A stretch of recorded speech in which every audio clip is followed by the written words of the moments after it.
Officer Brett Robinson is suing 23-year-old student Anissa Davis for filing a false complaint with his department. Anissa is countersuing for emotional distress due to malicious prosecution. Yeah, this is case number 85 on the calendar in the matter of Robinson versus Davis. Thank you. You're welcome, Judge. Parties have been sworn in, Your Honor. You may be seated. Folks, have seats, please. You are a police officer, sir, is that correct? Yes, Your Honor. Where are you a police officer? Los Angeles Police Department. How long have you been a police officer? 19 years. According to what I've read, you gave the defendant a traffic ticket, and that traffic ticket was for speeding?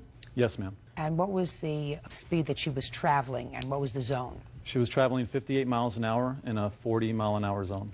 Your complaint states that subsequent to giving her a ticket, she wrote a letter, or a series of letters, one to your captain, one to the chief, complaining about the treatment she received from you. And as a result of those letters, there was an investigation, and while there was a finding of no fault, I assume, is that right? Correct, Your Honor.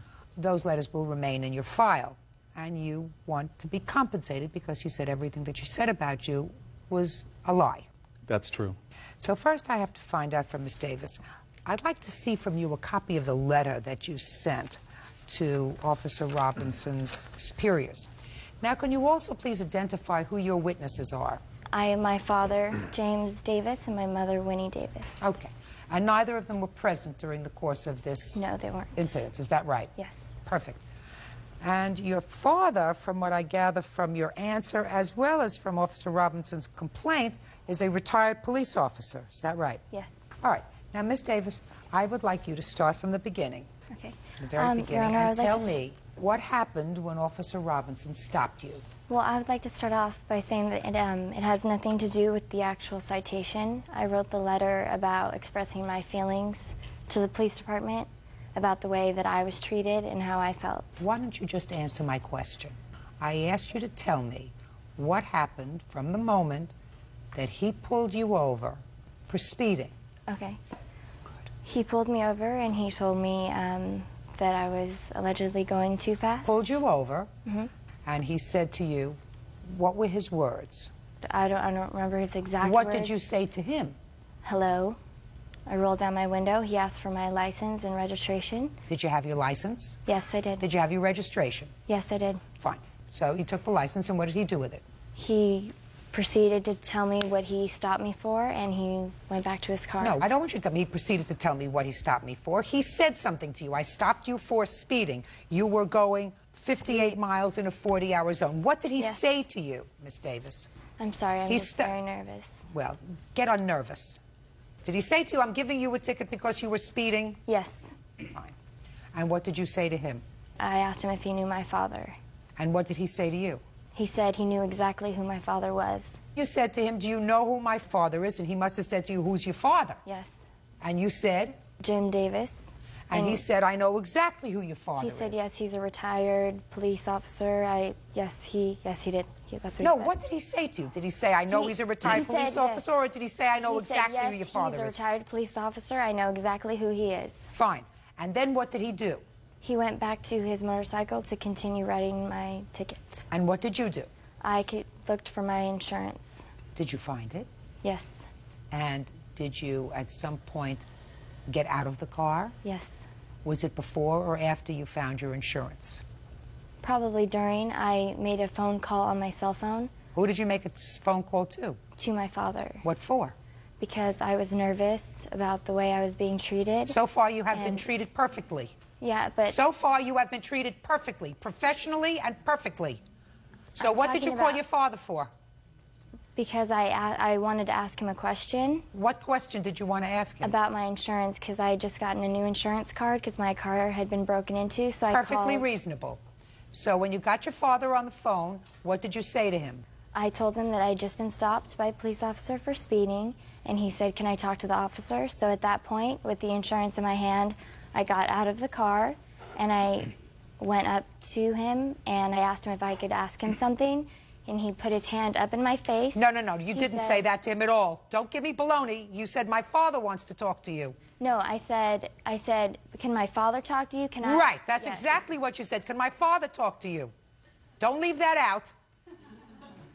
And he put his hand up in your face and said what? He said, I'm not talking to you. I'm not talking to anybody. Go to your car. He didn't want to discuss anything further with Sounds me. perfectly right to me.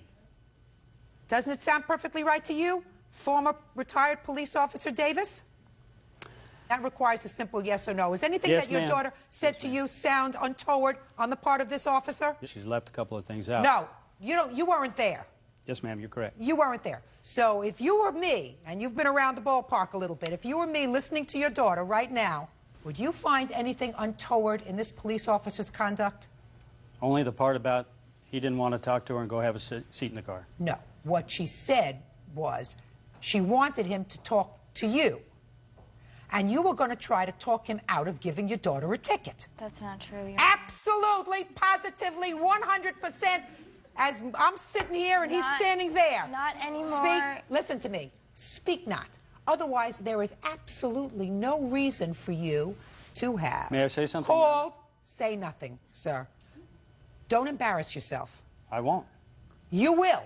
Believe me, you will. You will embarrass yourself because that is exactly what happened. She called you on the phone and she said, I'm going to get a speeding ticket. And you said, let me speak to the guy. That's what your daughter told me. That's not correct. Well, that's what your daughter just told me. You mean she's lying? She said to me, my father said, let me talk to him. And I got out of the car holding my insurance card in my hand with the phone, and she walked over to him and said to him, my father wants to talk to you. And he put up his hand and he said, I don't want to talk to you, and I don't want to talk to your father. That's what she just told me. I didn't make that up. Judge Judy continues in a moment. You know why you called your father, and the fact that he wouldn't respond to it is to his credit. But the fact is that he did not want to continue to talk to me. He doesn't have to talk to you. You want to talk to somebody, go to a psychiatrist. Real cases, real people. Judge Judy. Police officer Brett Robinson says after giving Anissa Davis a speeding ticket, she filed a false complaint with his department. Go ahead. She left out part of the phone conversation, which I was privileged to. Where she asked me, she told me she got stopped for speeding. And I asked her, I said, did he use a radar? Did he follow you? Did he estimate your speed? What did he do? And she said, I don't know. And I said, get out of the car and ask him. She came back 2 seconds later and said, he said it was not radar. And I said, fine. And she said, would you like to talk to him? And I said, if he'll talk to me, I'll talk to him. Listen to me, sir. Those are questions that are left for a court. You know that, and I know that. The way to fight a ticket is to go to a hearing and ask just the questions that you wanted her to ask this officer when he was giving her a ticket. He is under no obligation whatsoever to provide that information. And you know that as a former police officer. Yes, ma'am. So far, he did nothing untoward. Nothing. And she had no right to write a letter. None. Now you may be seated. Now I'm going to ask you some other things. Who wrote the letter? I did. With whose help? With my mother and father. Right. But I wrote the letter with my thoughts and my ideas. Your My thoughts and your feelings. ideas. Listen to me. I want you to understand something. I've been around the ballpark a long time. How did I know that you did not write this letter by yourself? I'm an educated college student. I don't know why Well, why I wouldn't be able to write Because this I letter. could tell that you didn't write it yourself. That's how. Come. I could tell you didn't write it yourself. It may have been your thoughts or your ideas, but the words weren't all yours. So that comes out of vindictiveness. He was annoyed that this officer gave his daughter a ticket and would not get on the phone with him because, after all, he should have done it as a courtesy. And he didn't. That's not true, Your Honor. Yeah, it's true. I It's did- absolutely true. And you did the wrong thing because you were a spoiled brat driving a little bit too fast and you got stopped, and your father, I don't know if he's ever gotten you out of difficulty before, but you figured, while I'm looking for my insurance card, I'm going to call my father. There was no reason for that because you had the insurance card in your hand. You had any questions for your father, you ask him the questions after you get the ticket when you get home. There was no reason to call him then. Absolutely none.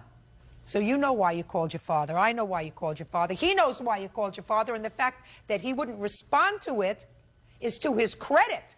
that you got no more of a favor than anybody else that he might have stopped. But the fact is that he did not want to continue to talk to me. He doesn't have to talk to you. You want to talk to somebody, go to a psychiatrist. He doesn't have to talk to you. He's giving you a ticket. To someone who's a police officer, who I look up to, who is on duty in uniform. Please. Someone who I look up to and I respect, and who doesn't want to even talk to me after that whole incident. Let me explain something to you, madam. He doesn't want to be pressured. And before you got out of the car with your cell phone, with your father on the line, he said nothing untoward to you. According to you, and even according to your father. It wasn't until after you made the phone call, according to you, that he put his hand up in your face and refused to talk to you. And he doesn't have to talk to you. That's what you go to therapy for. His responsibility is to give you a ticket, to say, quiet, and to say license, registration. I am giving you a ticket for speeding. I'm speaking. Now you're not so nervous anymore. You're interrupting the judge. I'm giving you a ticket for speeding. You were going 58 miles in a 40-hour zone. Here is your ticket. You can respond to it. You can plead guilty. You can plead not guilty. That's it. Other than that, he has to say diddly squat to you. So he acts totally professionally. License, registration, proof of insurance. Thank you very much. Have a seat in your car. You don't like it? You go home, you pick up the phone, you call your therapist, and you say, I had a very bad day today. I need an appointment. I need to vent for an hour. You don't write a letter to his superiors. Now, my question to you, sir, is you've been very quiet. The reason I started with her first is because what's the point in listening to you? I wanted to find out what she was complaining about. Yes, sure. Now, you're suing her for $5,000. Yes, I want to know what you're going to do with this $5,000 if you get it. I really hadn't had any plans for that yet. What I wanted to ask you, or what I wanted to tell you earlier, is that what she put in the letter obviously is completely untrue, and I have proof of that. I have a tape recording of the conversation that occurred between Miss Davis and myself. What she has told her father, what she has told you, and what she has told the station is completely untrue. Oh, I would like to hear that. You mean it's even worse? Can I respond to Well, that? Absolutely not. So what's on the tape and what you've read in the letter is night and day.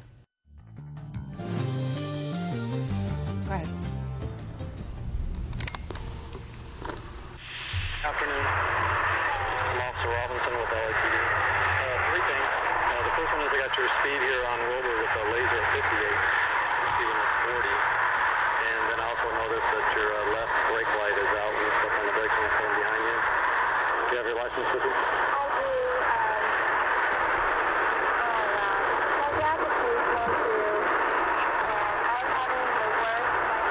Do you have a transcript? Yes, I do. Can I see the transcript, Yes, you please? Can I say something, Your Honor? Sure. First of all, I had no clue that he had this. This is the first time I've heard of it. And but he has control to start, stop, and alter any part of this tape. I want to read what you say. I mean, that's your voice, right? He didn't get somebody to dub your voice. No, I'm saying, but Good. he has the option as his recorder to... Quiet. Initially, when he said, do you have your license with you? You know what you responded to him? I do, which I heard there. Oh, wow. My dad's a policeman, too, and I'm having the worst time of all. Oh, wow. With my finals, I don't know if this matters at all. My dad works with you. Oh, Miss Davis, do you live on Brimer? Yes. Who is your father? Sergeant Davis. He works for Valley Traffic. He's a sergeant, too. Is he a motorcycle officer? Yes, he is. What's his first name? You say Jim Davis. Officer. Yeah, your dad's retired. I know who your dad is, but he's retired. It doesn't matter whether he's working or retired. You're responsible for your own driving. You say your vehicle is registered. What year is it? It's a 95. All right. All right. He says to you, wait right here. I'll be right with you. And then you say to him, my dad wants to talk to you for a second. I'm not going to talk and handle your phone. Why don't you go ahead and wait over there by your vehicle or in your vehicle? Can I add that he put his hand in my face and said, I'm not talking to your dad, I'm not talking to you, go to your vehicle? I'm holding a ticket book in my left hand. Just a second, so what? And a pin in my Just right. a minute. So You had your ticket book. So listen to me. Pen. So what? To me, a man in uniform, someone who works for the Los Angeles Police Department, should not be putting a hand in my face. You're a big baby. No. You're a big baby. I don't know how many times your father's gotten you out of scrapes before. This time, he couldn't, and you got annoyed, and so did he. This had nothing to do with the citation. Listen to me. Can't you get this through your head? He did nothing wrong. You did. First you were speeding, and then you tried to get out of the ticket by telling him that your father was a police officer. You did something wrong. And then when you got the ticket anyway, you wrote a letter, and your father, maybe because he has nothing better to do, and your mother, I don't know what she does, participated in authoring this letter, which is going to sit in his personnel file, and it's wrong. And you owe him an apology. So stop defending your behavior. You owe him an apology. And I didn't write the letter for the citation. He's doing this for retaliation for personal gain. He's suing me for $5,000 because I'm expressing my feelings to the department about how he lacks. You've been living in L.A. too long. No, actually, I think you ought to go live someplace else. You've been living in L.A. too long. Actually, now I want you to be. Now I want you to be quiet because I'm speaking. For somebody who's nervous, you talk pretty well. So I want you to be quiet. My question to you, officer, it's worse than what I thought, because she tried to influence you through her father immediately on being stopped. It wasn't later on, as she has indicated, but it was immediate. Yes, ma'am. Okay? What I'm asking you, Officer Robinson, is you're suing her for $5,000. Yes, ma'am. She's got a counterclaim, ridiculous counterclaim, because for $5,000, punitive damages and emotional distress due to malicious prosecution. And she's operating in La La Land someplace. I have copies of all of my medical and psychiatric things right here when you're... Listen, shh. Hey, quiet. Listen to me. You were wrong. Get it through your head. Madam, you were wrong. Your counterclaim is dismissed. All I'm asking you is, citation. What do you plan on doing with the $5,000? Are you planning on keeping it, or is there a charitable organization through the LAPD that you would like to donate this money to? If I give you the money, now that I've told her she is, whether she gets it or not, 150% out of line. She had no right to write the letter. He had no right to participate in writing the letter. He should have asked the same questions I did. He should have known that his daughter did the wrong thing by bringing up his name when she got stopped for a ticket. Maybe her mother doesn't understand enough to tell her that she did the wrong thing, to encourage this kind of irresponsible behavior. But I'm going to ask you, what do you want to do with the money? Well, I think I would like to donate to the Police Memorial Foundation. That sounds just fine. I'm entering a judgment for $5,000. But since I believe that Ms. Davis maligned the police department as well as you, $2,500 of that will go to the LAPD Memorial Foundation, $2,500 to you. Thank you very much. That's all. Step out. Parties are excused. Yeah, this is case number 116 on the calendar in the matter of Hinton versus Harbor Estrada. Parties have been sworn in, Judge. You may be seated. Folks have seats. How old are you, Mr. Hinton? 19. What's your first name? Sammy? Sammy, what's your last name? Harbor. Sammy used to be your girlfriend. Yes. This is her mom. Yes, ma'am. What you're complaining about is, while Sammy was your girlfriend, you claim to have loaned her some stereo equipment for her car. Yes. And you want it back. Yes. Sammy says you didn't loan her anything. You made her a gift of the stereo equipment for her car. And in addition, that you've been making a real pest of yourself, harassing her. You broke into her car, took back a piece of the equipment that you claim to have loaned her, an amplifier. Is that right, Sammy? Yes. Is that right, Mr. Hinton? No. Did you take back an amplifier? No, Your Honor. Who did? Anybody you know? I've never heard nothing about it. Mr. Hinton, let's not play with each other. Do you have the amplifier back? No, Your Honor. They also say that you broke into the house, It's not correct. killed her goldfish, calling, sending emails, making a general pest of yourself. And they're countersuing. So tell me how it came about that you gave her this stereo equipment. Well, we broke up May of 2002. We remained friends, and in August she came over and wanted to borrow all that equipment. We were still friends, and I had plenty of it, so I let her borrow it. And she wanted to borrow the amplifier. Tell me what she said to you. She said, "Can I borrow it?" Can I borrow what? Mr. Hinton? Can I borrow the speakers, the amplifier, 212s, 210s? And she just bought a new car. She wanted to put it in there. And she said she'd give it back once her mother bought her some new ones. She'd give it back once her mother bought her some new ones. Yes. And what did you say? I said, yes. We're Well, still what would friends. happen, Mr. Hinton, if her mother never bought her new ones? Well, she'd eventually give it back. You didn't have that discussion. Well, she said her mother would buy her new ones. That's not what you said to me, Mr. Hinton. You got to be very careful, sir. You got to get up real early in the morning. If I believed what you say, she said, can I borrow yours or can I have yours until my mother buys me my own? She said, can I borrow yours until my mother buys me some own? Right. Okay, let's say she said that to you. And... Shh, listen to me. Let's say she said that to you. All right. Let me explain a contract right. to you, Mr. Hinton. Because what you're suing on is a verbal contract. A loan. A loan has to have an offer and acceptance and some possibility, an offer, which means you offered to loan her the equipment. She accepted the offer to borrow the equipment, according to you. That's not what she's going to tell me, but according to you. And then there has to be an event that's going to happen that causes the equipment to go back. Do you understand? An event like May 2nd, June 6th, on Bird's birthday, on my birthday, on your birthday, the equipment's going to go back. In your case, what you told me is she told you that the equipment would go back to you when her mother bought her new equipment. Do you understand? Yes. And my question to you is, what happens if her mother never buys her new equipment? That means you never get your equipment back. Do you understand the terms of the contract, sir? Yes, but a few months I called her back and she said she'd send it back with her mother when she came to Albuquerque.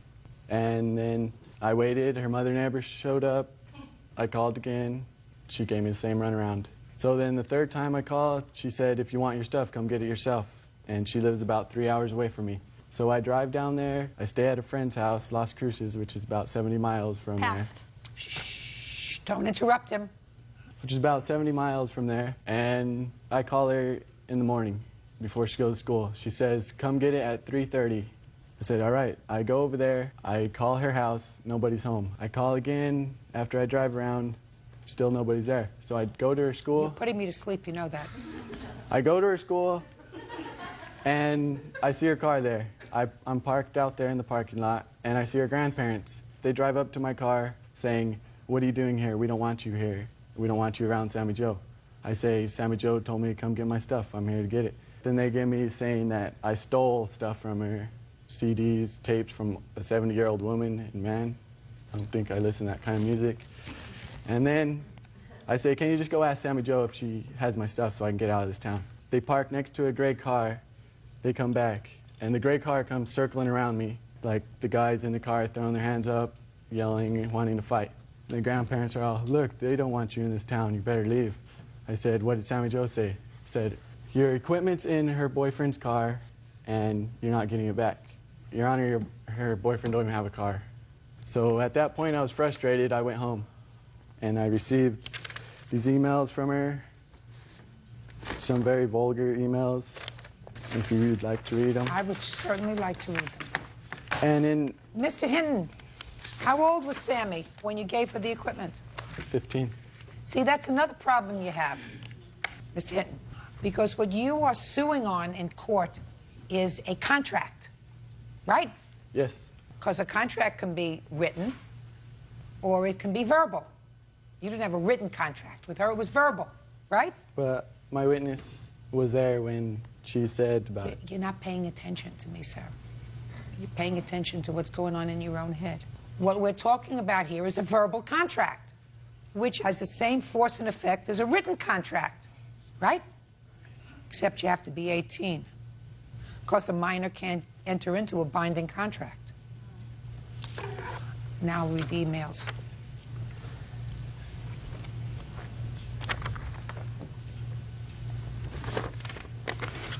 Well, this has, although this has to do with your lack of sexual prowess, sir, this has nothing to do with the, this has absolutely nothing to do with the stereo equipment. It's interesting. This one, right? Listen to me. It's interesting, but it has absolutely nothing to do with this case. So while I found it sort of salty, dear, I won't even show it to your mother.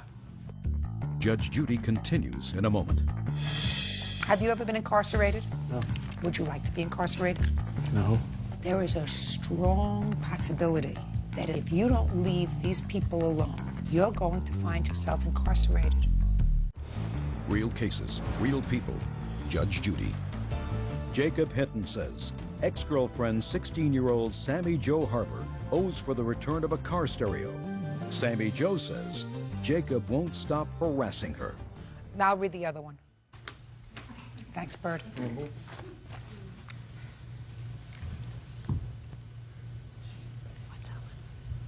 What is this? It's a letter my grandmother wrote. I'm not interested in a letter that your grandmother wrote, sir. Asking her about whether or not I let her borrow it or not. And she says, in the highlighted, she clearly writes that she's going to return it. Talk about a PlayStation here. Yeah, in her counterclaim, she says she bought the whole PlayStation, which she did not. In that, she says she did not. Get with the issue, Mr. Hinton. The issue is the stereo equipment for the car. Now, Sammy, how old are you, dear? 16. First of all, I'm going to suggest that there's a very good lesson to you. Don't put things in writing that you don't want other people to read. Do you understand? Yes, ma'am. Now, you have some emails to show me that he sent to you? Yes, I do. I'd like to see them. Are you sure? Am I sure? Yeah. Yeah.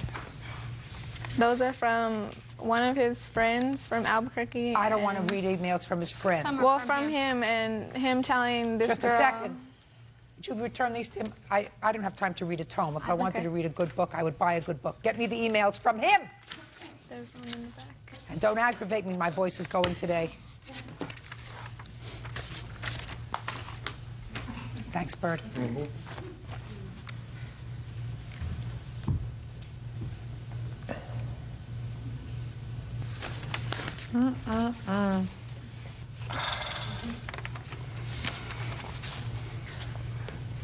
I guess you're not going into the ministry either.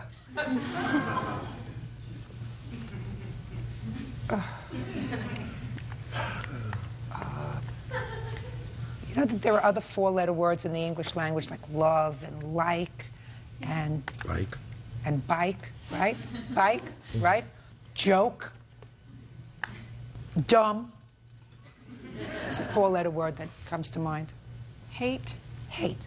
No. Dumb. No. Doesn't hate. He's 19. He was 18. He was 17 when he was involved with your daughter. They have raging hormones. You know, their best friend isn't their mind. No. If you know what I mean. Not by Both of them. I know. Both of them. Their best friend isn't their brain. Sometimes it stays that way. Hopefully not. All right, but I don't want to deal with this anymore. Mr. Hinton, you gave her the stereo equipment. Get over it. Stop crying. Stop fetching. Now, what proof do you have that he broke into your house and your harassment, the emails that you're talking about, the emails that he wrote to her? Yeah. You ought to read hers. I have. Yes. Well, so stop. I don't want any fetching about the emails. I want to know what proof that you have that he broke into your house. During the time that we were together, which is approximately 2 years, he was over at my house a lot, and I have 2 dogs, and they don't let strangers into our yard and our house area. And we had just moved here, and they're not going to let anybody they don't know into our yard. And they broke into my room specifically, and he's the only one that had been in my house and knows what room. That's not proof good enough for a court. Ma'am, Unless your mother has some other proof. the neighbor across the street saw a vehicle. Be more than like happy to his. hear the neighbor. Well, That's not this the neighbor. isn't the neighbor. That's This not is the the boy that was there that she was a witness to when he gave her the equipment, but, I need a witness. okay. Not you telling me what a witness is going to tell me. Do you understand? Yes, ma'am. Now, do you have any proof? An email where he admitted stealing the CDs out of the car. That if he admitted, Go get it. to shut. Hey, if you have an email where he acknowledges that he stole property out of her car, I will read it. We didn't bring it, but we do have it. I'm sorry. Okay. If you had the email, I would read it. Okay. That's a confession. It's a Yes, written ma'am. confession. And then I would show it to him. Confront him with it. Anything else? Well, we're countersuing for the harassment, too. Not only did What harassment? calling, coming by, we asked him not to call our house. He threatened her. He broke into my house, which you say I can't prove. That's fine. He claimed his grandmother, which you have that email, said that he says my son let him into our house at that date. My son was gone to a barrel race with me. I never said that. Listen to me. Let's get over it. When was the last contact your daughter had with him? The day that he took me up into He the kidnapped mountains her. when we had gone. Give me the date. It was before I had gotten the speaker equipment. And he had given me the speaker equipment as... That's a witness. Give me the date. It's September. September of '02. About there, yes. Yes, ma'am. So the last That's after I gave you the... That's after I said I gave it to her in August. It was August or September. I'm asking you now a you're question. The last contact you had with him was in September of No, ma'am. 2002? August. Except for when he Except for came his to our grandmother. house. When was that? He came in February to... February of '03. Yes, And we ma'am. went to her house. Shh. Hey, He came in February of '03. since then, has he contacted you? He calls and hangs up. You can't prove that. Caller ID. Then I think that you should file a police report. They told me to at our local county. Well, They then that's wanted what me you ought to do. throw him File in a police jail. report because that's aggravated harassment Yes, if he's ma'am. doing it. You have him arrested for that. Good. Yes, That's what ma'am. you ought to do. But other than that, he hasn't come around. Is that right? Since February? No, ma'am, Good. until we got Perfect. this notice. Perfect. Mr. Hinton, I want you to listen to me very carefully. Have you ever been incarcerated? No. Would you like to be incarcerated? No. There is a strong possibility, that if you don't leave these people alone, you're going to find yourself incarcerated. Now, I know that 19 sounds like, you still got years to go before you develop. But in the eyes of the law, you're a grown-up. And this kind of kid stuff is not kid stuff anymore. Calling, hanging up, having somebody else call, hang up, sending stupid emails that may not be threatening, but just put your hand down, madam. It's all stupid because it can get you into trouble. It's over with Sammy Joe. The love affair is over. She doesn't want to have any part of you anymore. The only part that she wants to have of you is the stereo equipment that you let her borrow until her mother got her new stuff. By the way, did you ever get her new stereo equipment? No, ma'am. Well, then the eventuality, even if she could make a contract, never came to pass. So I'm going to suggest that you devote your time to going to school, maybe take a business course in contracts. But leave her alone. Now, Semi, Yes. sometimes young girls, even though they don't want to have anything to do with exes anymore, like to feel as if they still have their attention. That better not be so in this case, because if you write him, call him, contact him, tell a friend you'd like to see him, whatever it is, it's not very smart. You let Mr. Hinton and his hormones grow up. You got it? Now, it's been many months since there has been contact between the two of you. The longer that goes, the better off you both are. So you have February, March, April, May, June, July. Months. It's over. You have a new girlfriend? No. Listen, Mr. Hinton, What? find one. What are you doing with your life? Nothing. You go to school Yes, Your Honor. 5 days a week? 2. For what? Medical school. You go to medical school 2 days a week? In what country? I want to stay away from that country. What kind of medical school do you go to 2 days a week, sir? TVI. What are they teaching you to do? Be a radiology technician. That's good. That's not medical school, by the way. You're learning to be a radiology technician. Why only 2 days a week? That's full time. Do you live at home? Yes. Why aren't you working? I haven't found a job. What? I haven't found a job. How hard are you looking? Not really hard. You still in school? I just graduated. And what are you doing? I start college in Las Cruces in August. Good. Say goodbye to each other. Hopefully you're not going to see each other again. Right? Good. Don't email them. Don't call them. Don't contact them. Sir, forget her number. You got it? It's already forgotten, Your Honor. Good. And if you're smart, you change your number. You don't want him to call. Change your number. You run a business out of the house? No, ma'am. Good. Change your number. Bye. Professional cameraman William Spadero wants one-time date beautician Ann Smith to pay medical bills for a bitten finger. Ann is countersuing, claiming she was raped. Order. All rise.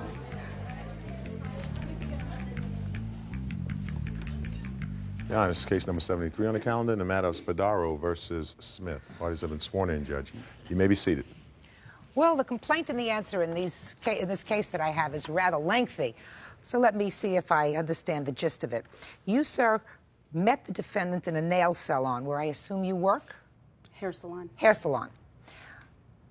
And you dated a couple of times. Correct. On one of those dates, you borrowed his jacket. Is that right? Correct, but there was no dating. Where did you borrow his jacket? Where were you when you borrowed his jacket? At his house. You were just there for what? Visiting, then leaving. We had lunch. Okay, you didn't think of it as dating? No. Did you think of it as dating? Yes. A date is when you make an arrangement with a woman and then you come to pick her up as a gentleman would. That's if you're in 1969 or 1972, in 1998. I don't know if you go pick up ladies anymore. My children tell me that you make arrangements to meet someplace. Correct. So that nobody has to be inconvenienced. Correct. In any event, you were at the house, you borrowed his jacket, you took it home. There came a time he wanted his jacket back.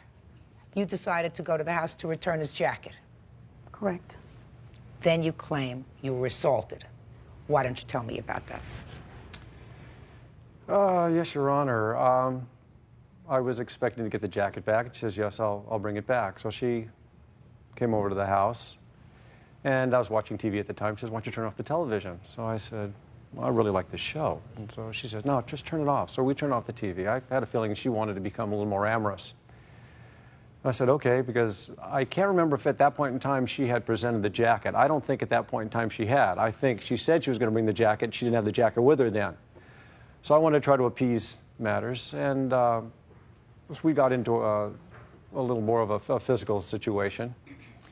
We ended up becoming intimate, and during, or immediately after the intimacy, No, I said no. she had I'm going to said- give you your chance to tell me your story. Go ahead. She had said, is there any way we can, develop more of a relationship?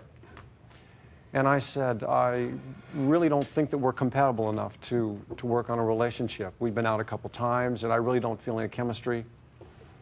So at this point in time, she left my bed, and at the bottom of the bed, she said, I'm not a whore. And I said, I never said you were. She said, if I yelled rape right now, there's nothing you could do about it. I said, you're absolutely correct. There's nothing I could do about it. So at this point in time, she walked into my bathroom, and she started screaming rape. I mean, to the top of her lungs. I mean, she's screaming it. And I'm just beside myself. I go, what do I do with this? So adjacent to my bathroom is my second bedroom. So I go into my second bedroom, and I called the operator. I said, could you give me the phone number of the North Hollywood Police Department? She said, what do you need? And I said, do you hear this in the background? And she's screaming rape. So she gives me the number, and I call North Hollywood Police Department. I said, get a car over here. This lady is irate. I don't know what's going to happen here. Please send somebody. So at this point in time, she'd left the bathroom, and she had walked into my living room. And she was calm. She'd sat down on my couch for a while, and then she got up, and she started screaming rape again. And I said, just a matter of time. I go, why don't you just calm down? Why don't you just leave? Why don't you leave? I'm going to give you the freedom to leave. She goes, you didn't call the police. I said, yes, I did. They're going to be here momentarily. At that point in time, she picked up this statue and was going to throw it. Now, I've got a widescreen television, and adjacent to the widescreen television, I've got a grandfather clock. And I was afraid of something happening to that. So I grabbed this, and I set this down on the table, and she swings at me. So I grab her hands. I said, there's only going to be a couple minutes, before the cops are going to be here. I know I'll be okay. So I'm struggling with her, and I bring her down to the ground. We're in front of my front window. I'm holding her hands because I know the officers are going to be here. We'll get this thing resolved. And she says, I can't breathe. I can't breathe. So it was either just prior to that or after I released the grip on her hands, she reached over and bit my hand. And I mean, it was enough. I couldn't get my hand away. And then she let go. Then I noticed at the front window the officers, and they said, stand up and put your hands up. So I stand up and I put up my hands, open up the front door. He grabs me, and he cuffs me on my porch. 2 female officers walk into the house to sit with the defendant. So I'm standing out on the porch, and they're asking me what happened. And I ran down the situation, and the female officer comes out and says, you know, she wants to have you arrested. Do you want to have her arrested? And I said, no, I just want her out of my house. That's all I ever wanted, was just to have her out of my house. And she goes, okay, I'll go back in and see what happens. So they're in probably another 10 minutes, and then they all walk out.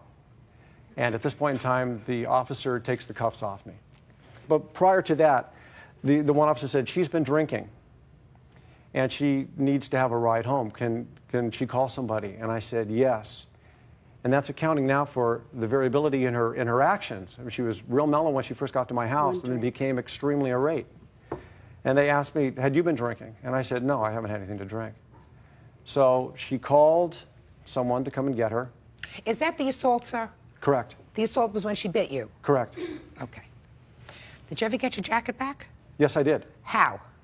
I called a friend of mine who's an attorney. He says, appease her. He says, call her and see if you can get your jacket back. So I called her, and she starts screaming to me on the phone. She hangs up.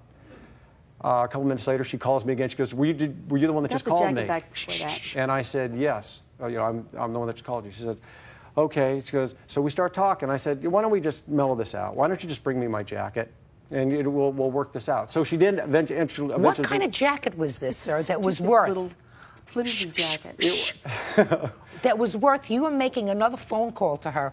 It was the last jacket I had from a company that I've been with for 20 years. What do you mean? Was it a specialty jacket? Yeah. I mean, it had the logo on the back of the jacket, and I wanted that jacket. It was important. It was the very last item that I had received from that company. You were almost arrested and incarcerated, sir, because of something that she said. It would seem to me if you used your brains, you would say, I must have a picture of myself in that jacket. That's going to suffice.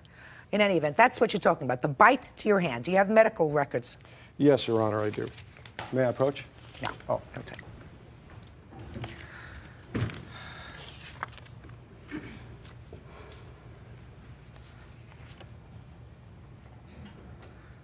What was the date of this incident, sir? December 20th. I had let a couple days go by, and I called a physician friend and said, could you take a look at my hand? It's been bleeding, and it's getting enlarged. Bit it yourself. Shh. And he says, where were you bitten? I said, on my hand. He Don't said, tell me what your friend said. Okay, I want you to get to emergency. All right, so you got to emergency. I see, 6 days later. He said I could lose my hand. That's why I went then. I'm not interested in what he told you. That's hearsay. Physician. So? That's you have a bill. That's important. Correct. The bill is important. What somebody said to you outside of court is not relevant and inadmissible. Judge Judy will continue in a moment. Then you have to think with what's up here, not what's down here. You don't have to go. I understand. And you say, thank you very much for my jacket. Goodbye. Real cases, real people. Judge Judy. 40-year-old cameraman William Spadero is suing for medical bills, claiming 37-year-old Ann Smith bit him. Ann says he forced himself on her, and she was defending herself. Now, Miss Smith, he's told me his story.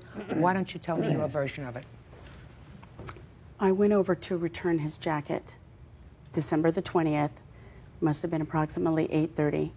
And when I went in, I don't remember if he was watching TV or not, but he immediately stood up to be friendly and cordial to me.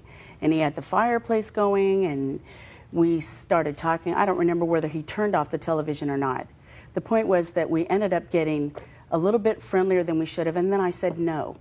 And he went ahead. What do you mean he got... When I, you know, being intimate, hugging and kissing or whatever. And then I said, no, I don't want to have sex with you. And he decided that he was so excited he would just do it anyway.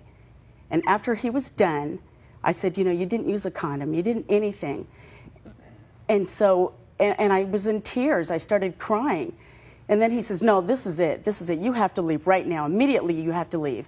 And I said, I want to go to the restroom and I want to clean myself because, I could be pregnant or anything. I want to go to the bathroom and I want to clean myself up so I can leave as a dignified woman.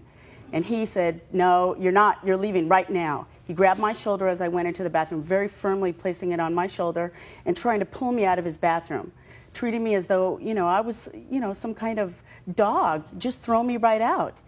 Do whatever you want and throw me right out. Then he goes to the back room. He says, no, you're leaving right now.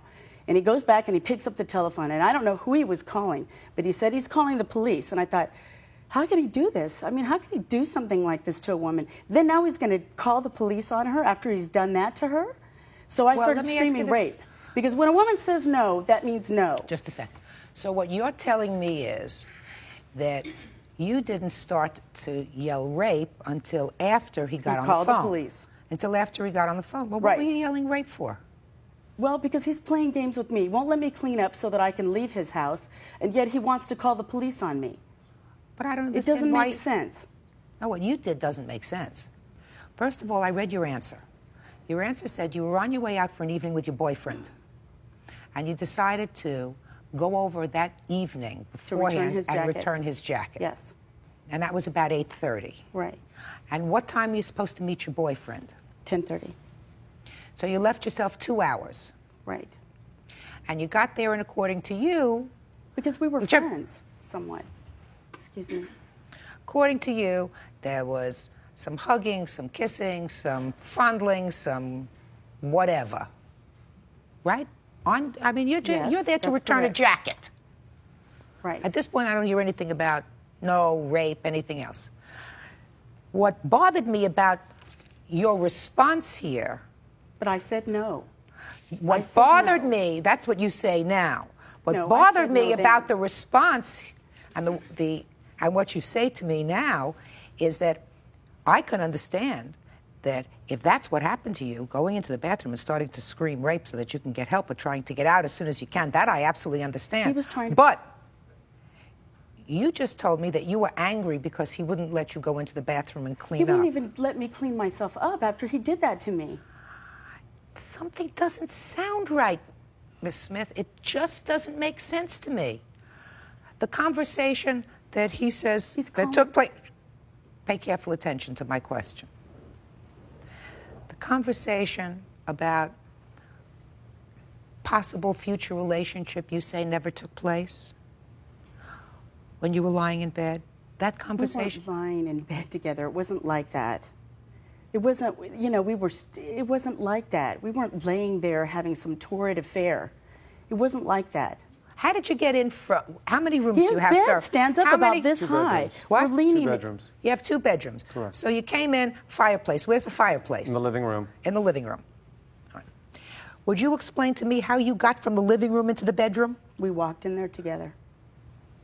What did you think you were going into the bedroom for? He was showing me something on the wall. He has pictures on the wall. He has certificates on the wall. So you were... Now, where were you... Just a sec. Hey! You're making this up as you're going along. No, I'm not making this up. Sure you are. Sure you are. I mean, nothing is worse than a woman being sexually abused. A woman says no, it's no. That's right. Woman says no, it's no. But I'm not convinced, madam, that you're telling me the truth. Because if you're going in to return somebody's jacket... You return the jacket, here's your jacket, I'm going to meet my boyfriend. You end up in the bedroom looking at etchings, right? Then you have a problem. Then I begin to question everything that you're telling me because even according to you, you ended up in the bedroom. Where were you doing the hugging and kissing and smooching? In the living room. And then right in the middle of the hugging and kissing and smooching, he said, I'd like to show you my etchings in the bedroom. It's time to slow down. Just a second. Then he said, I want to show you my etchings in the bedroom. And so you decided to go. Were you dressed or undressed when you went into the bedroom? Dressed. Fully dressed? Mostly dressed. Oh, give me a break. Judge Judy will continue in a moment. What you're telling me is you wanted to leave? I wanted to leave. She didn't want to leave. Closed captioning, sponsored in part by Real Cases, Real People, Judge Judy. William Spadero says Ann Smith bit him. She says she was raped. You spoke to the district attorney in this case. Is that right? Yes, I did. And did you indicate to them that you wish to press charges in this case? I decided to drop it. Any particular reason? Yeah, I'm not going to go through 2 years of court fighting over something like this. May I add something, Your Honor? Yeah. The district attorney told me she had no Don't case. tell me what the district attorney said. That's hearsay. Okay. Because, is it Spadaro? Spadaro, correct. Mr. Spadaro, you don't get any awards for gallantry, sir. Because according to your complaint, which I read, and quite frankly, as a woman, I wasn't too thrilled with, you said you really weren't interested in a relationship with this lady even before she came to return your jacket. But as long as she was there, you gave it a shot. Mm-hmm. That's what it sounded. It's not what you said, but that's pretty much what I read between the lines, right? Correct. And then you gave it a shot, and assuming that everything you're telling me is accurate, that you are lying in bed and she says to you, listen, we're going to be going out or we're going to have a relationship. And at that moment, you decide to tell her, I don't think we're compatible. That doesn't sit too well with a woman. I told her prior to that. Well, if you told her prior to that, sir, then you have to think with what's up here, not what's down here. You don't have to go. I understand. And you say, thank you very much for my jacket. Goodbye. She didn't bring the jacket at that time. Then you say, go get my jacket and come back when you have it. Do you understand, Mr. Spadaro? Correct. Instead of saying, well, I have nothing to do between the hours of 8:30 and 9:30, so, either I can have a bite to eat or I can, bed down Miss Smith. Not smart, not nice, not chivalrous, In any event, you can't bite him, Miss Smith. And you did bite him. Top of me. And you did bite him, You didn't madam. let me finish telling you. He was on top of you and what? After he'd finished calling the police, Uh-huh. that's when he grabbed me and he said, you're not going anywhere. You're crazy. I'm going to make sure that they take you and put you away. He grabbed me and then he threw me down and he forcibly sat on top of my chest, And holding both of my arms. What you're telling me is you wanted to leave? I wanted to leave. You wanted to leave? Well, Yes, he wanted you to leave. I wanted to leave, Just a minute. too. He says he wanted you to leave. I wanted to leave, too. Why didn't you let her leave? She didn't want to leave. No. Why wouldn't he let me leave? Did you go to the hospital that day? I went home. My pops came back with me to get my car, and I stayed in bed for a whole week. This ruined my Christmas. My daughter didn't get a Christmas. I ended up taking psychotherapy for all this. I have the bills right here.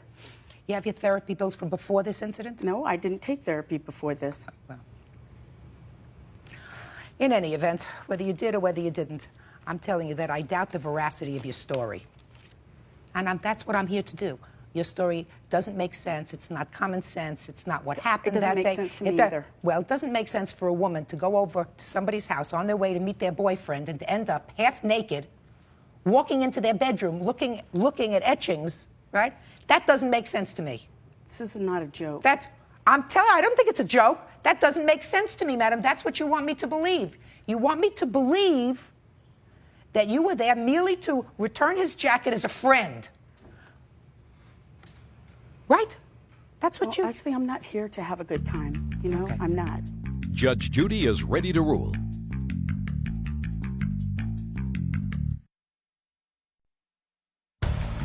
Want justice? Call 1-888-800-JUDY. In any event, your medical bills were $539, sir. The emergency room. Then I had additional physician at the hospital. Uh-huh. You had somebody did the blood analysis. Uh-huh. Then there was a physician that met with me. He ran some HIV tests. Mm-hmm. But I'm sure all those bills are there, Your Honor. The different Well, you got $539. You got $80. They had bitten. You got $80. You got $71. Correct. Right? Correct. I saw it all. Part of this you are responsible for, sir. You exercised very poor judgment. That's correct. So you have to assume at least part of the responsibility. Don't you believe you do? Sure. Good. So I'm giving you $200. That's all. Okay. Parties are excused. You may step out. Thank you, Your Honor. Judge Judy will continue in a moment. And on the next Judge Judy. think it's a travesty that something like this can happen, because when a woman says no, that means no. It wasn't a rape. No is no. You know, no it means wasn't a no. rape.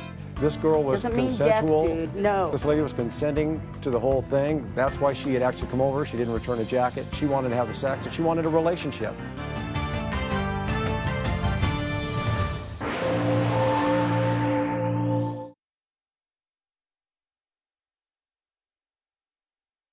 Year-old police officer Peter Harris is suing 57-year-old Nick Ice for filing a false police brutality complaint after Nick was arrested for assault. Order. All rise. Your Honor, this is case number 96 on the calendar in the matter of Harris versus Ice. Thank you. Parties have been sworn in. Judge, you may be seated. Mr. Harris, you are a police officer. Yes, ma'am. Where is that? I work for the city of Los Angeles. According to your complaint, you were in the performance of your duty, working one evening, responded to a call, and arrested the defendant. Yes, ma'am. And subsequent to that arrest, which you say was relatively routine, with the exception of the fact that the defendant resisted arrest. Correct. There was a minor altercation. But subsequent to that arrest, he lodged a complaint against you, Correct. which caused a police investigation, internal affairs investigation. And tell me why you want to be compensated. Because his complaint against me was absolutely false. He had said that I had struck him in the knee with a baton after he was handcuffed. He not only made this complaint with the police department, he sent a 2-page letter to City Councilman Joel Walk's office, which is what started the whole affair and the whole investigation. He was then later brought in to the police station by my supervisors, was advised that and signed a complaint advisory form which states that he understands that making a false allegation against a police officer, he may be arrested and have charges filed against him under 148.6 of the California Penal Code. You do not deny hitting him on the knee. Oh, ma'am, I did not hit him on the knee at all. You did not? No, ma'am, he was never struck. He was taken to the ground, but he was never struck. Okay. And that was before he had handcuffs put on him? Correct. And the reason he was taken to the ground is because he resisted being cuffed? Correct. Can I see his complaint, please?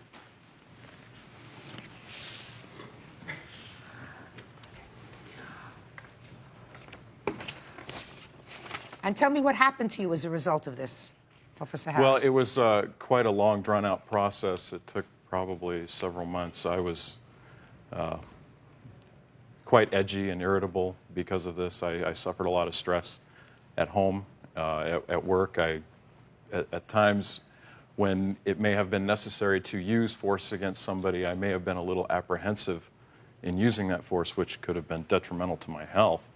How long have you been a police officer, sir? 8 years. How many complaints have been filed against you in that 8-year period? Civilian complaints? Civilian complaints. One. One This other one? than one other than One this other one. than this one? Yes, ma'am. And how long ago was that? 1991, ma'am. And what was the outcome of that investigation? I was found not guilty on all charges except for one, which was neglect of duty because I failed to properly document an incident. And how many arrests have you made in 8 years? Hundreds.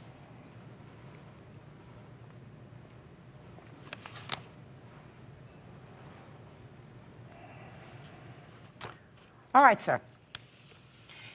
You were in a bar, you were playing pool? Listen to me carefully. Yes, Your Honor. You were in a bar playing pool.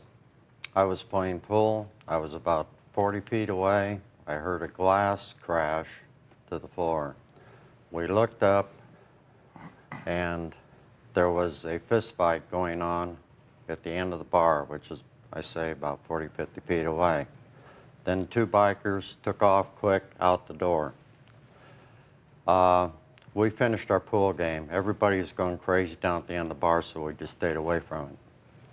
We finished our pool game, and after that, I went and I sat down in the center of the bar. I said, "May I please have a bottle of Budweiser?" I took 2 sips. This officer walked up behind me, said, "You're under arrest." I said, "For what? I haven't done anything." He didn't say anything to me. He just cuffed me and started leading me out the door. Then I repeated this several times, that I hadn't done anything. What was I under arrest for? He didn't say anything. Then I was struck. I told him that I had 16 screws in my right leg.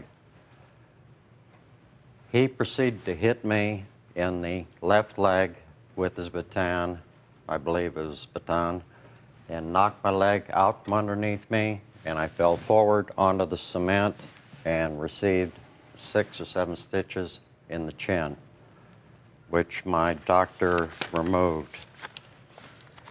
Don't play with paper, sir. He doesn't deny that you had injury to your chin. Right. Is that right? Yes, ma'am. He did sustain an injury in the altercation. And it's your testimony, sir, that at the time of this incident, you were outside. You had already been handcuffed inside the bar. That's Correct. what you say here. Is that right? Correct. And, Officer Harris, according to your papers, sir, fortunately for you, there was people taking videos of this incident. Yes, ma'am. The entire incident was captured by the LAPD Life on the Beat film crew who was riding with me that day. Were you aware of that, sir? Yes, I was.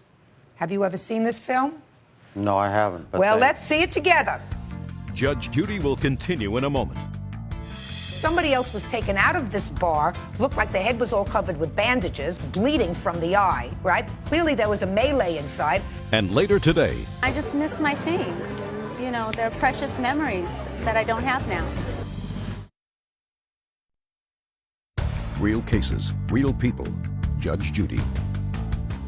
Officer Peter Harris says Nick Ice filed a false police brutality complaint after Nick was arrested. Nick says Peter struck his legs with a baton for no reason, knocking him to the ground. Have you ever seen this film? No, I haven't. You have it with you? Yes, ma'am. Let me see it.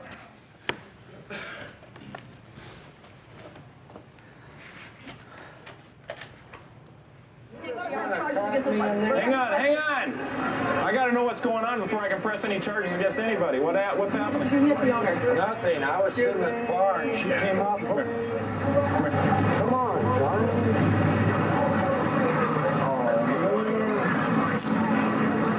I put my hand up to protect myself. The one turn for sunglasses. Wrist down. Turn your wrist around now. After repeated requests for compliance, the officers must use force in order to apply the handcuffs. Hell, I'm not trying to do anything. For God's sake. What's the matter? Do you have any ID on you? You guys want to look at him, please? For God's sakes. I was standing there, mind my own business. Well, first of all, Mr. Rice, I have the following comments to you, sir.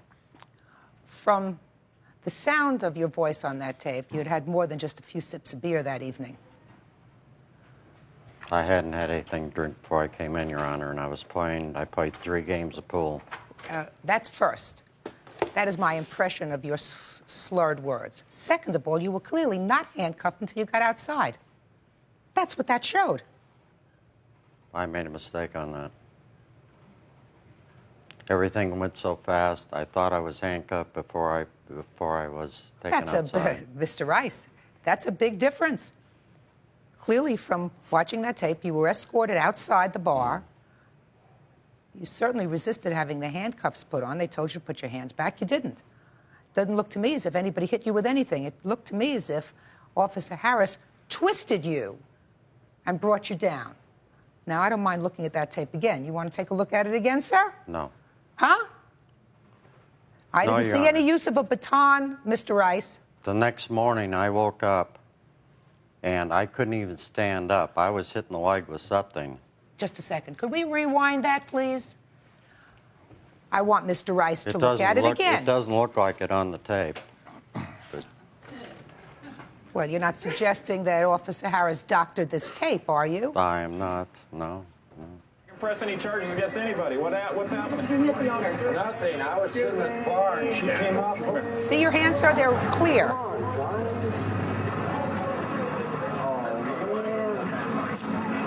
See, he's handcuffing you now. This looks like some fight. Yeah, but I wasn't involved in the fight. After repeated requests for compliance, the officers must use force in order to apply the handcuffs. Phil, I'm not trying to do anything. Now look. For God's sake. What's the matter? Do you have any ID on you? Okay, that's enough. Thank you. Officer Harris, you were the officer who twisted him around. Is that right? It is clear, sir, that this gentleman, in the course of effectuating an arrest, trying to get you to comply and put your hands behind your back, you didn't do that. He twisted you around and brought you to the ground. Well, what you deserved. You're supposed to comply with an officer's direction. Unfortunately, I do believe, Mr. Rice, that the problem was you'd had more than a couple of sips that evening before he got there. So your memory is a little fuzzy about what happened. Now, Officer Harris is doing something that probably a lot of police officers don't do, which is sue civilly when you make a false allegation. Your allegation was clearly false, sir. I mean, I'm reading your complaint. I was not in a fight. I didn't do anything except play game pool. And Mr. Rice, that's not the issue, sir. The issue is not whether or not you were the victim of a false arrest. That's a totally different issue. You were alleging police brutality. Which is the case. Oh, no, sir. I just looked at this tape. There was no police brutality. They may not have had probable cause to arrest you. I'm not hearing that part of the case, although I saw somebody from the bar step outside and say he assaulted the owner. Yes, ma'am. The owner retracted that statement. Whether the owner retracted that statement or not, Mr. Rice, at the time this officer came on the scene, he had a statement by a civilian where somebody else was taken out of this bar, looked like the head was all covered with bandages, bleeding from the eye, right? Clearly there was a melee inside, and he had a statement from somebody that you had assaulted somebody. So he had a clear responsibility at that point to arrest you. The only issue is whether, in effectuating that arrest, he acted in a brutal fashion, which is what you allege in your complaint. But I was being arrested for something I had absolutely nothing to do with. That has nothing to do with whether or not he had the obligation to arrest you. He had a statement from a witness that said you were involved in an assault. And that's what we have courts for, that's what we have judges for, that's what you have juries for. And it may turn out, after it's all ferreted out, that there is no basis for the further prosecution of the case. That doesn't mean that every time someone is found not guilty, the police are sued. We had a statement from a witness. Whether later they recanted it and retracted it is not the issue. Said, I made a mistake. So you did the wrong thing. And he's got to be compensated. How many times have you been arrested?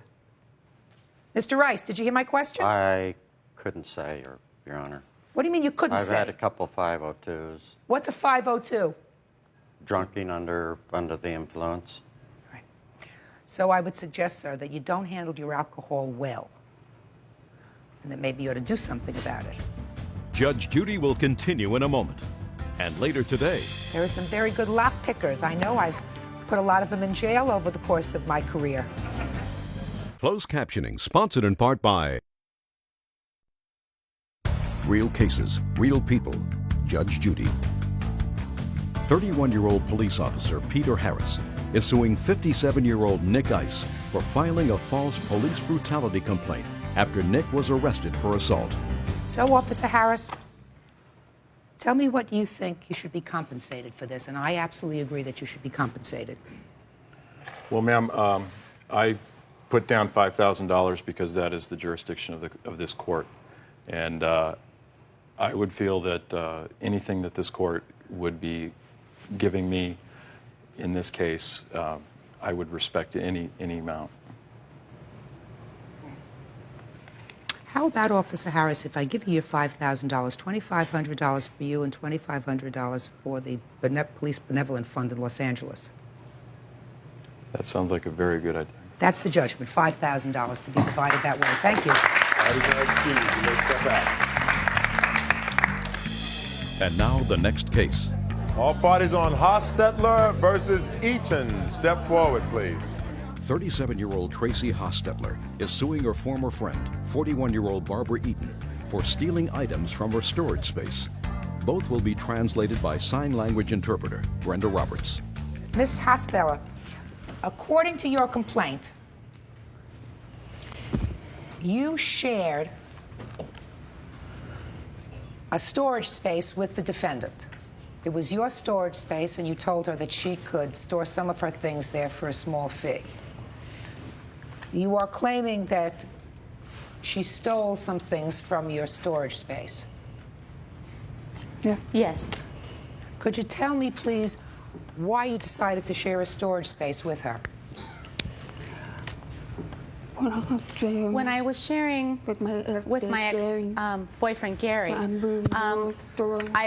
that was happening then, and so then I wanted to have my own storage space. And then a month later, her brother wanted her things out of his van because he needed to sell the van. So I offered her to help her out to share my storage space. And I asked her to try her best to pay some rent if she was able to, but I know she didn't have any job or she wasn't on SSI. When you went to your storage space, you found certain things missing. Was there a key or was it a combination lock to the storage space? There was a key. What was missing? There was a round table, some chairs, a Dutch shelf, video camera, microwave. There's actually a lot more. I have pictures of some. Yeah, show me the pictures of what you have.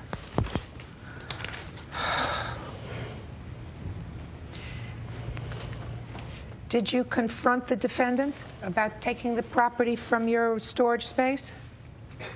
Yes, I did. I asked if she had stolen them, and she denied it. And I do believe that she stole it because Sunday I checked my things and they were there.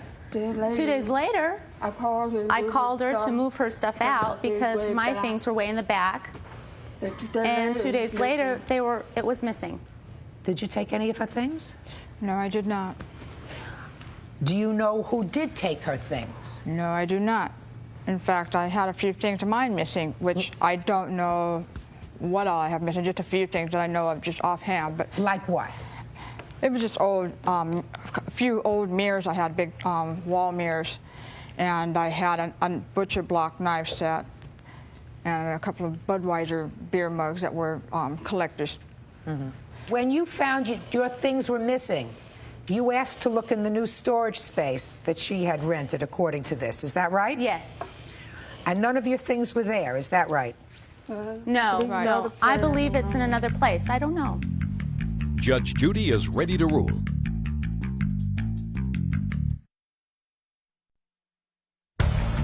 Want justice? Call 1-888-800-JUDY. Ms. Hostetler, just because she had the opportunity to take the things out of your storage space doesn't mean that you can prove to any court's satisfaction that she did, in fact, take them out of the storage space. Do you understand? There are a lot of people that can get into those very cheap locks. There wasn't any damage to the lock, though. Doesn't have to be any damage to the lock. There are some very good lock pickers. I know I've put a lot of them in jail over the course of my career. Do you know what I mean? So, I don't know what happened to your things. You're not sure of what happened to your things, so I can't enter a judgment for you. That's unfortunate. My suggestion, don't share a storage space with anybody. That's all. Thank you. Parties are excused. You may step out. Judge Judy will continue in a moment. And on the next Judge Judy. I had personal things of my memories of my past, my wedding, And I just miss my things. You know, they're precious memories that I don't have now. Well, I'm sorry that she, feels that I took it, and I mean, I just hope that she can understand eventually in time that I don't have it.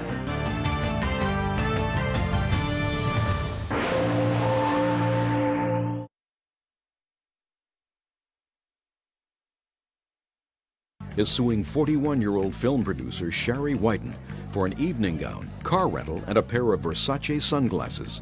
Sherry is countersuing for lost gemstones and the cost of spa treatments. Order, all rise.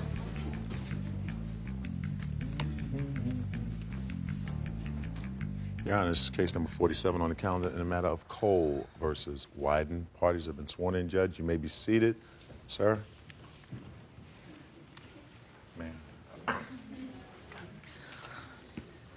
I have in your complaint that your name is Cole Chipman, also known as Kitty Cole. Is that correct? Yes, ma'am. According to your complaint, you met the defendant in Aspen, Colorado. And shortly after that meeting, things happened as a result of which she owes you money and has retained some property. I have your counterclaim indicating that they owe this gentleman and this gentleman owe you money. Is that correct? That's correct. So why don't you tell me about that, Mr. Cole? I met Sherry in Aspen. She came to Los Angeles shortly thereafter to see me. She came for 3 days. It ended up being 10 days.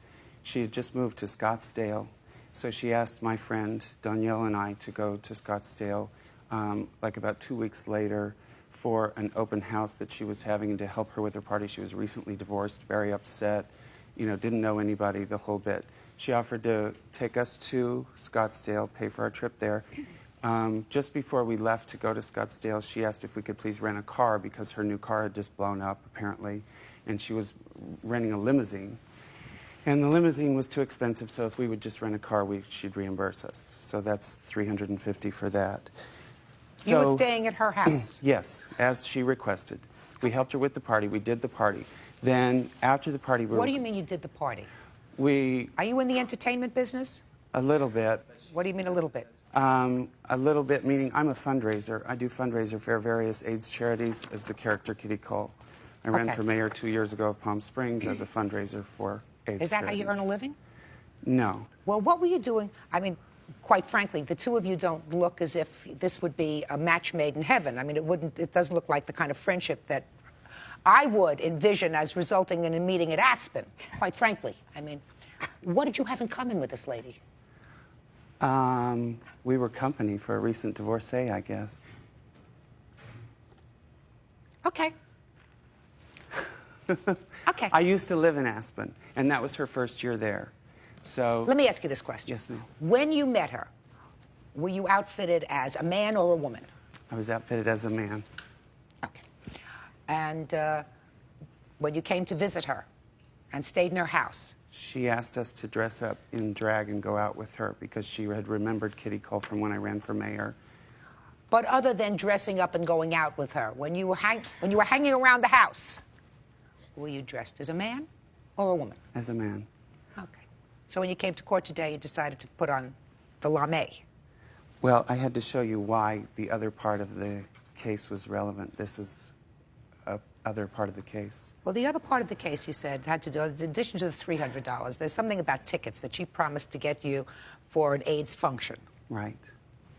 And that she reneged on getting you those tickets, and you laid out money for a dress. Right. Is that the other part of the lawsuit? Yes, ma'am. I'm unimpressed with that, but you can tell me about it. Well, it's just because the Kitty Cole character goes to all the fundraisers and stuff like that as just sort of a, celebrity personality, whatever you want to call it. I help as many AIDS charities as I can. So in order to go to all these events, as I cannot always afford $1,000 a week tickets or $500 a week tickets, I get people to donate money to the charity. In return, I either get a ticket from the charity or they give me a ticket. Okay. So she promised she'd get you 2 tickets, and then she said, I'm not giving you the tickets. Correct. So why does she owe you money for that? She owes me money because she said, I'll get you the 2 tickets, now you have to go get something to wear to the event, and I want you to go as Kitty. and so go have something ready to wear to the event. So we... That doesn't necessarily mean you go out and shop, get something new. Didn't you folks have anything in your closet that you could have worn? Well, one of the things about Kitty is that I've never worn the same thing twice. Listen, give me a break, will you please? All right, what else does she owe you? She owes for the rental car. She has a pair. When we were at her house, we accidentally left a pair of important sunglasses to me. Important. You said important. First you said they were Versace. She said she took them to the local Versace, and they were $5 glasses that looked like Versace. It says made in China on the side. Well, where are the glasses? Right. Actually, they're in my purse. Could I see them, please? Absolutely. Just a second. Stop everything. I got to see the glasses. May I? Are those the glasses? Oh, yeah. Are those the glasses, Bert? Oh, yeah. Could I see them, Please. China, right here, China. Nothing by Versace is made in China. It's all made in Italy. Well, you don't want them anyway, right? No, I don't. I wear prescription. Right. So you can give these back to Mr. Cole. They're yours, right? Yes, ma'am. Perfect. Now, she's got some gemstones that she says you have in your possession. No, ma'am, I don't. What about these stones that you say I he gave had? both of you numerous. No, don't talk to them. Fancy Talk to cut. me. I gave them gemstones. You gave them to them. Well, I lent them to them. Gave if he and lent wanted is two to make a different ring. things. Cole called me and said, Sherry, I don't want these stones. I don't use colored stones. All I use are diamonds. I'm giving these back to you. I was at the Mondrian. He goes, I'm sending these back to you. I never got them back. Yeah, where are the stones? In her passenger side of her bed at home. Whose passengers? I mean, my side of the bed in her house where we stayed, I left the stones and these little things called eye beads. She said there's some precious thing that she has. No, you returned the so eye many beads of to them. the hotel. Listen. Are you telling me that if she opens up this drawer in her house, she's going to find those stones? Yes, No, ma'am. there's And nothing my in friend that drawer. knows that No. I left them there because I didn't want them. No. I have no use for little colored rocks. Okay, and- well, All right. oh, So rocks, there we go. sapphires? There we go. Hey, I'm sorry. you're claiming in your cross complaint they owe you for spa treatments. You say you took them to some fancy place I when they did. were in Arizona. You put them up in a hotel room.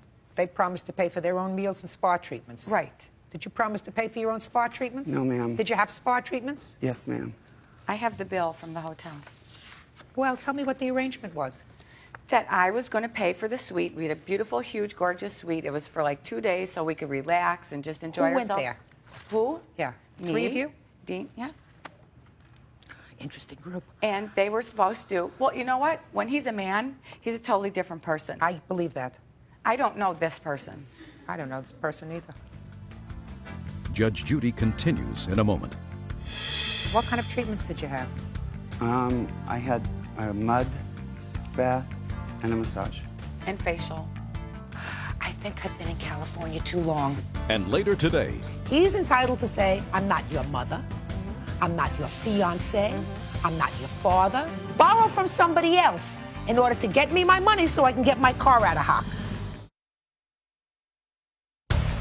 real cases, real people. Judge Judy. Kitty Cole wants film producer Sherry Wyden to pay her for a dress, car rental, and a pair of sunglasses. Did you indicate at any time that you were going to reimburse her for the spa treatments? What kind of Never. treatments did you have? I had a mud bath and a massage. And facial. Listen, have you ever done this sort of thing before? No, and no favor Now, goes Miss unpunished. Wyden, I would suggest you not do it again. I think you're Mr. right. Cole, you got your sunglasses back? Yes, ma'am. Have a happy life. Thank you. Your complaint is dismissed. Your counterclaim is dismissed. Next time, choose friends more carefully. I suggest that if you take people who you never met into your home, right? Oh, no, Listen no. to me. Okay. You take people you never met into your home. To me, you got to be a nut to give them gemstones that mean anything to you. Anything to you. To me, if you meet somebody that you never met before, and she invites you to her home, and you rent a car for $300, how long did you stay in her house?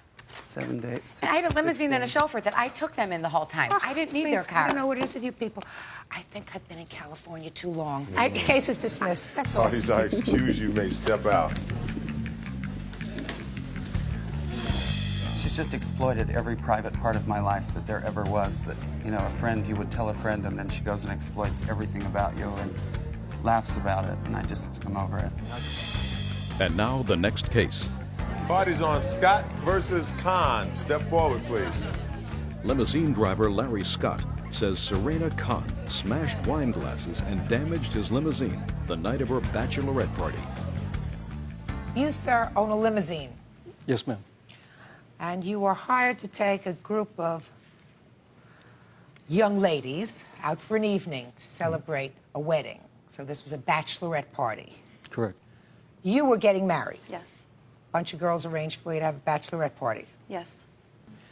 And according to your complaint, sir, the bride-to-be had a really good time. Got drunk as a skunk.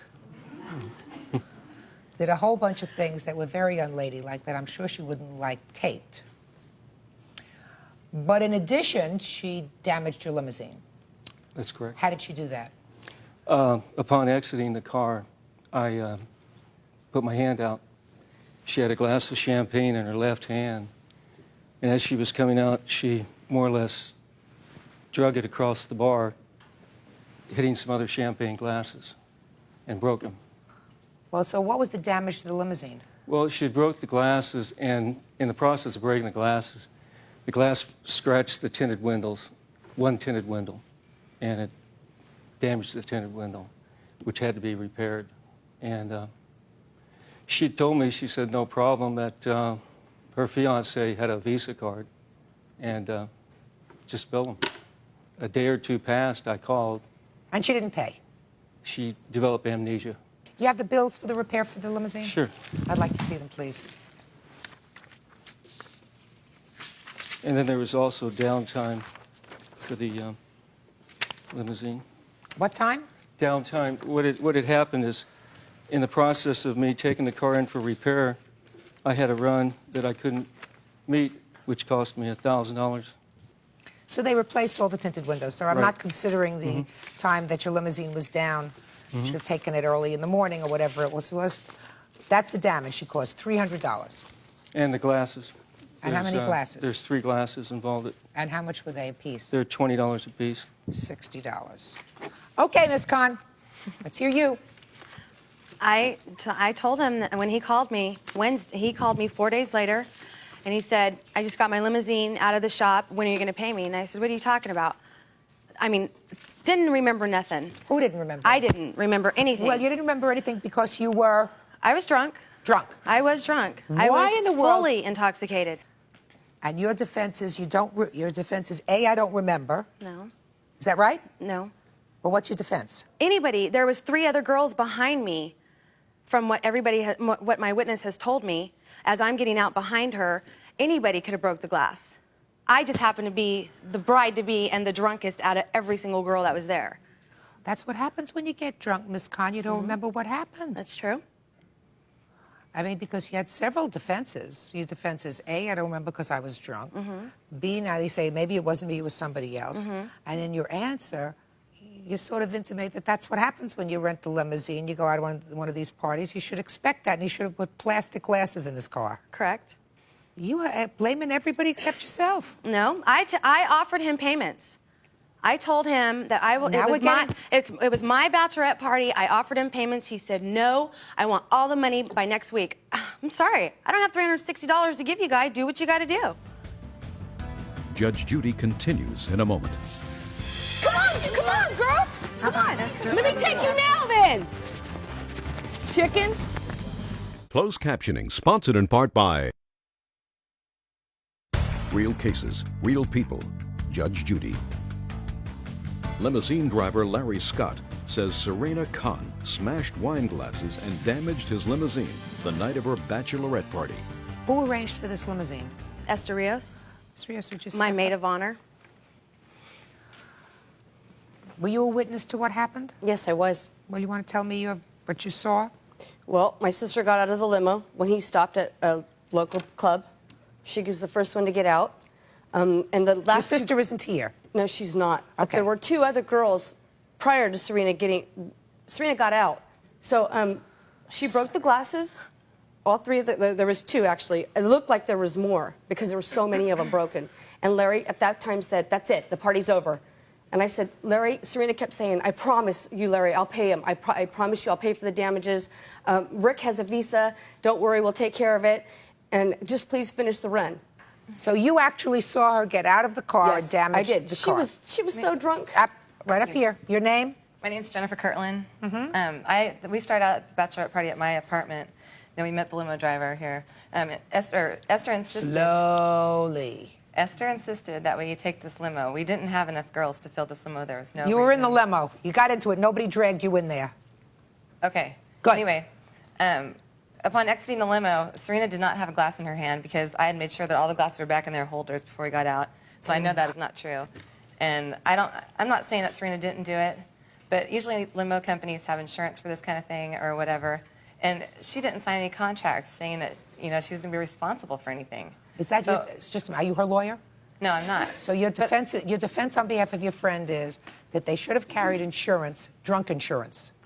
No, I'm not saying that. Drunk insurance. I'm not saying that. No, people are supposed to act responsibly, and if you get drunk... You should know, Jen. Stop! Hey, now you can sit down. Thank you. When people get drunk, they have to understand that if they do something that's foolish or ridiculous and it damages somebody else's property, they got to pay for it. Not an insurance company, because if he had insurance and he put it through his insurance, ultimately, in the trickle-down effect, Bird would have to pay for it. Right, Bird? Absolutely. In your insurance. And you don't like that because Bird doesn't even drink. I understand that. Do you understand? So you can't make excuses. So far from this end of the table, I've heard the excuse. How many excuses? 4? 4 that I counted? It's 4. 4 that I counted? 4 that I counted. You know, why don't you Your just... Honor, Your Honor, I take responsibility for being drunk off my behind, okay? I really do, okay? But I have my maid of honor. Don't worry about it. Have a good time. I'm going to take care of you. We're going to go out. You're going to have a blast. Here's your initiation sheet. I'm right by your side. This is the one that was right by my side, okay?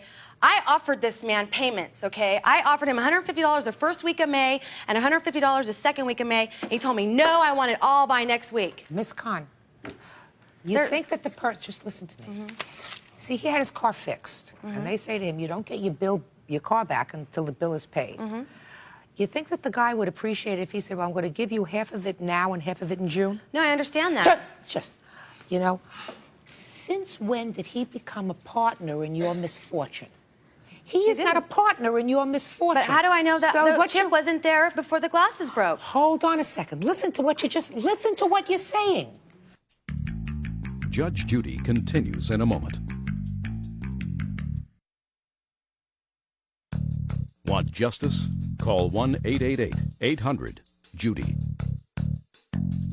First you tell me that you realize it was your responsibility, it was your bachelorette party, and you called him and told him that you would pay him for the damage to his car, but you could only make it in payments. Right. Because you didn't have it all at one time. Right. Right? So far, you're almost reasonable. He's entitled to say, I don't want to accept payments because I have to pay for my car all at one time for me to get back my car. Now, I'm not your mother. I'm not your fiance. I'm not your father. I have no relationship with you at all. Borrow from somebody else in order to get me my money so I can get my car out of hock. No. Just a second. What do you mean no? No. What do you mean no? No, because you know why? He calls up Esther and he tells Esther, tell her I'll take the payments now because I really don't want to take her to court. You know, I'm like... Just a second. If he called your husband and your husband said, because now you're married. Okay, I'll pay him. Right. So why didn't you just pay him? No, we agreed to pay him $150 of payment, okay? He told his wife that, okay? You made a $150 payment? No, we didn't. But we agreed. My husband, that's what my husband said, that he agreed to do that. So... What does your husband do for a living? He's a glazer. And what do you do for a living? I'm a receptionist. You have children? I have 4. You have 4 children? With this husband? No. Do they live with you, your children? Yes, they do. Should spend your money someplace else other than having a bachelorette party and be a little more mature. A mother of 4 children who's 26 years old has already made enough mistakes in her life. Judgment in this case is for the plaintiff in the amount of $360. That's all. Parties are excused. You may step out. Judge Judy continues in a moment. And on the next Judge Judy. Don't talk about me, Serena. You've been doing this for 11 years that I've known you. 11 years. At my wedding. You. Look at this. 11 years. Yeah. Come on, girl. Come on. Let me take you now, then. Chickens.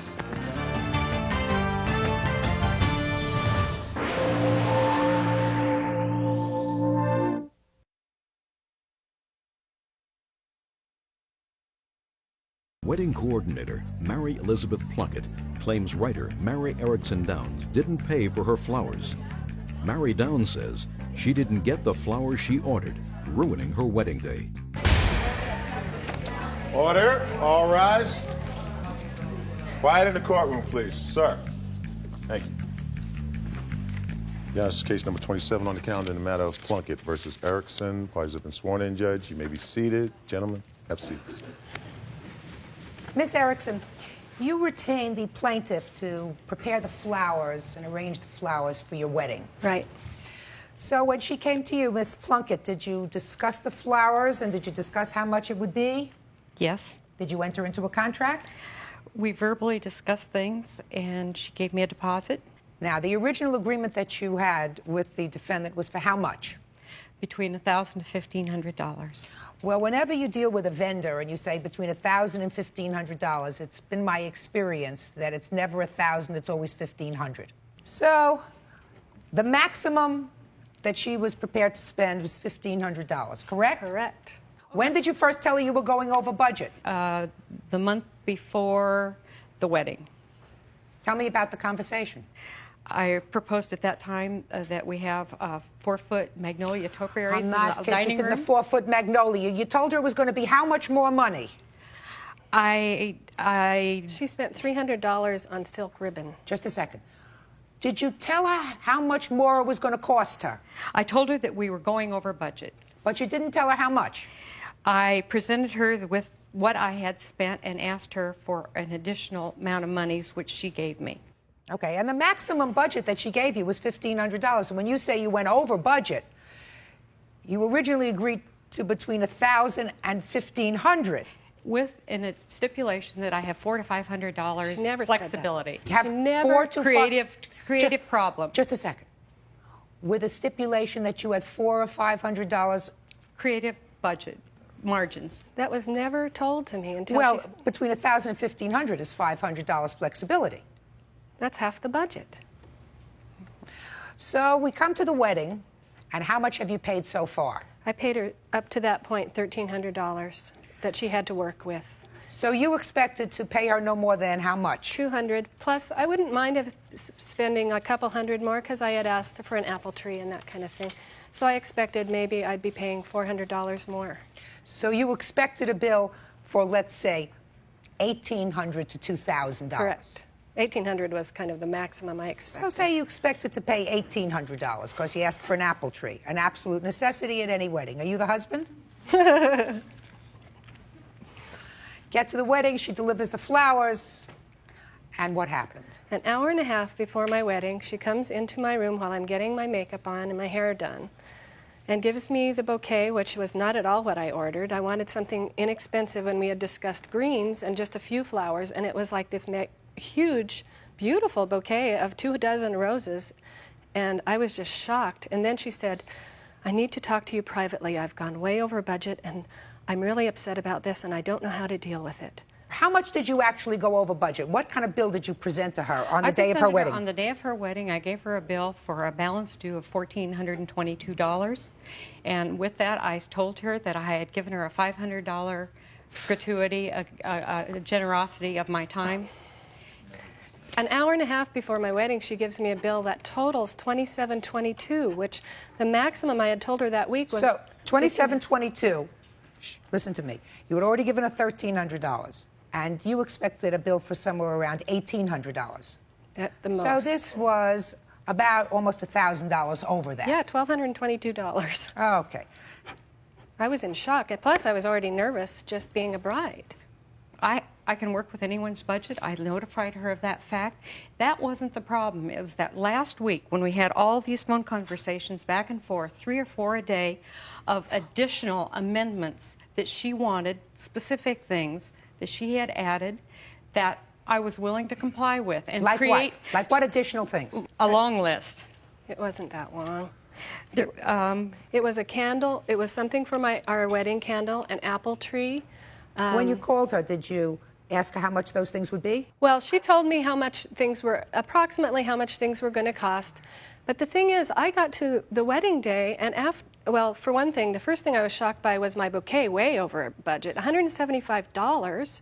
How'd you know it was $175? Because she gave me this receipt. There were also many other things that we'd never asked for. There were many items we never asked for. There was a bouquet at the floor at the wine and fruit and cheese table outside. There was a bouquet at the autograph book, the signature book. There were, there's a number of things marked on here that we never requested or expected to pay for. I was shocked. How do you know that they were never requested? Well, I mean, my wife and I were having a conversation on this, and I have to tell you that on the day of our wedding, I had no knowledge that this was happening, that she'd been presented with this outrageous bill an hour and a half before the wedding. But at the reception afterwards, she kept coming up to me and saying, I'm so upset that the florist wants a check right now, and it's $1,700. And I was thinking, okay, it's $1,700 total. What I had no idea is that the next morning when I looked in our hotel room and I looked at this bill for $2,700, and I realized it's nearly double what we had agreed to pay for, I was outraged. Honeymoon money, basically. I mean, I feel like she was basically coerced into writing this check. But you did write her a check, and then you stopped payment on it. Why don't you tell me about that? Well, it was because I was a wreck being a bride that day. First of all, when I saw her at my ceremony, I just wanted to retch after she had presented me with this bill. So the whole ceremony, every time I saw her in her little purple outfit, I was wrecked. Then, before the first course was even served, she started wanting the check. And so throughout the reception, she kept coming up at every opportunity that I was free and asking me for the check. And I asked her at one point, can I mail this to you? That's not true. Yes, you did. Every time I had a free moment or wasn't dancing or talking to somebody, she was up coming to ask me. And I was telling my friends, what do I do about this florist? And several people said, I'll take care of her for you. And every time I saw her, I just didn't know what to do. I was so wrecked. Then the weird thing was, she came up to me during the reception and she said, a friend of yours said she would like to take home a centerpiece. Now, I don't have a problem if you want to take home 3 or 4, but I'm intending to take the rest of those home. And I just thought I was buying these flowers. Did you take any of the flowers home? I transported all of the flowers home after a conversation with Mary saying she hadn't prepared any means for which to take care of them. Just a second. I never heard of a florist taking home flowers. She had ordered 18 arrangements. Up to the last minute, there was 18 arrangements made. I had to be prepared to do 18 tables. At that point, she called me the night before. I checked with the hotel. There were 2 changes that time which she okayed me to do, and that one, number 1 was... I'm not interested in that. Would you kindly tell me what you were doing taking home her flowers? Judge Judy continues in a moment. No. I don't believe you. I absolutely don't believe you. I can't tell you, unfortunately, how many weddings I've done, but never have I experienced the florist taking home the flowers. And later today... How much is a new motorcycle? The older one I bought for $4 grand, and the new one I have I bought for $9 grand. You'd have to pay me to get on a motorcycle.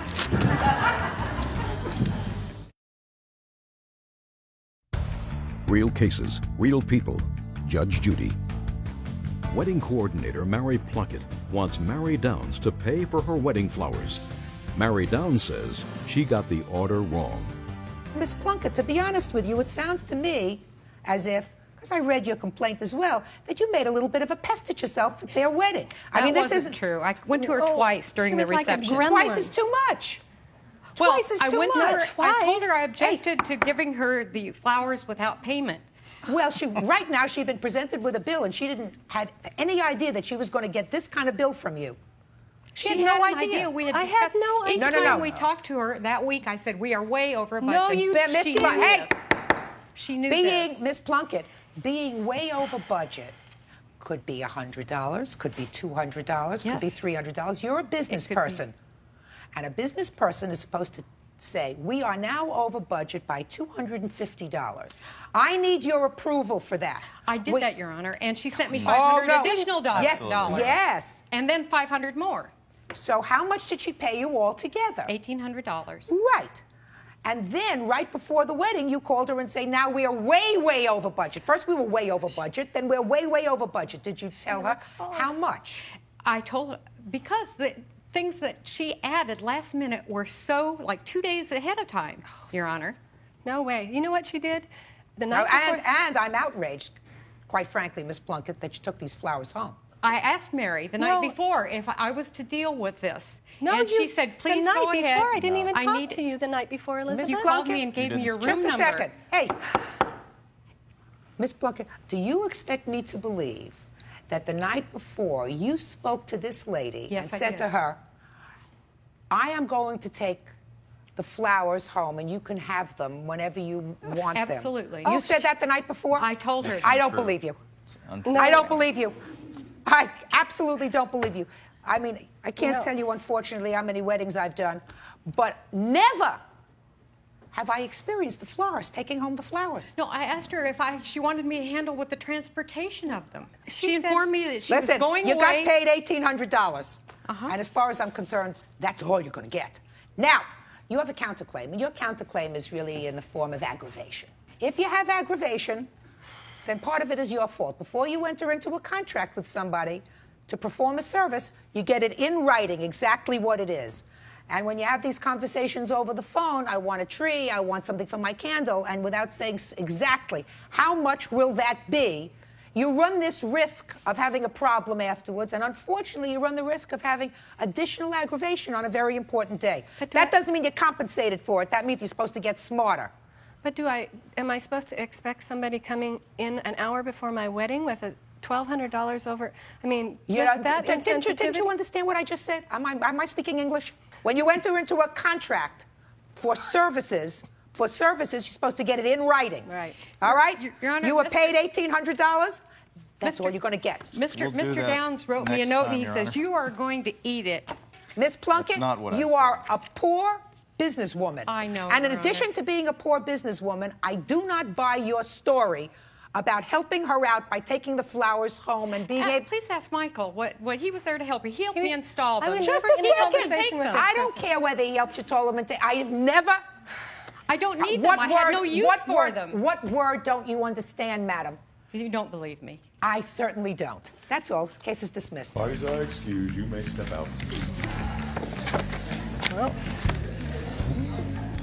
you knew my budget was $1,500, and you were supposed to inform me any time going over. I did. And your friends say when you go to the store for light bulbs, you come out with a $300 bill.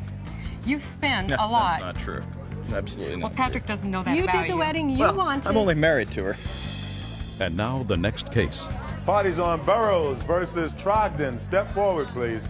25-year-old truck driver Terry Burroughs says his brother, 20-year-old salesman Brian Trogdon, owes him for an unpaid phone bill and a ruined motorcycle. This is your brother. Yes. You did two things. The first one was really stupid. You gave him a telephone to use, a cell phone. Mm-hmm. Not smart. You said he ran up a bill of over $600. Yes. Bill was in your name. Yes. But he had the phone. Yes. And then you said he ruined your motorcycle that you let him use. Yes. Let's start with the motorcycle.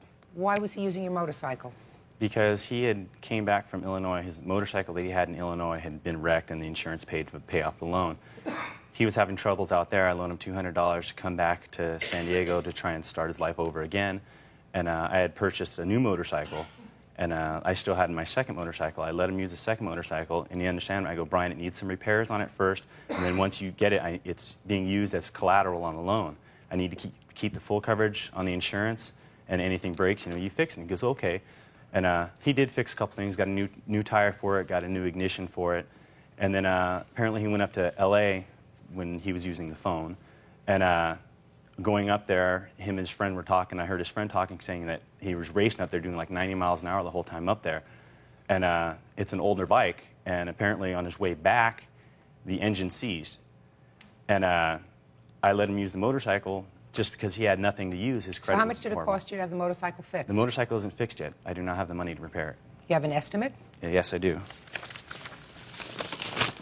It's a total of $1,593. $1,593.06. How much is a new motorcycle?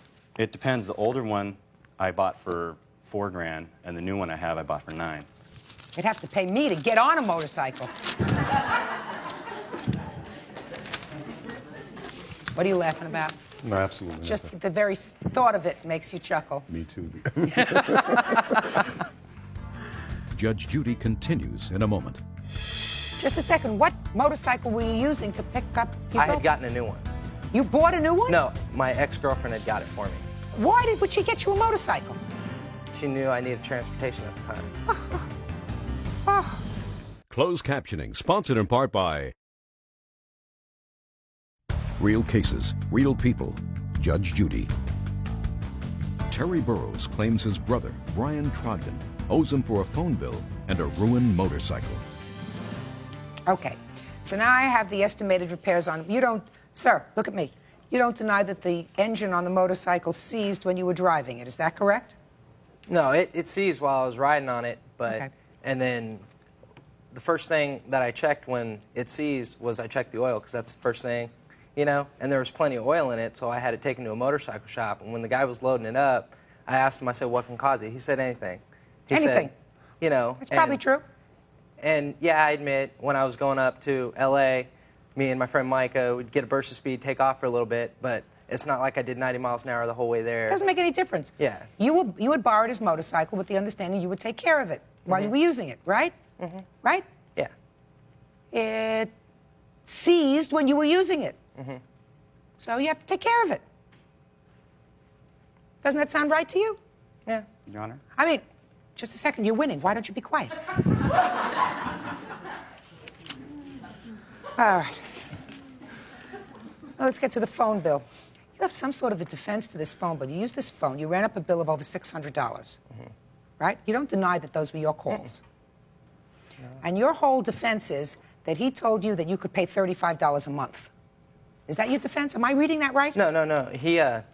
He'd called and worked out a thing with my fiance, you know, that we would pay, and then we gave him $35 the first time. Just a second. Why didn't you pay the bill as it came due each month? Well, because I had lost my job, because I had gotten in some trouble, so I lost my job. And Just that a was my minute. fault. So if you lost your job, how many months did you have the phone when you lost your job? I had it maybe a month.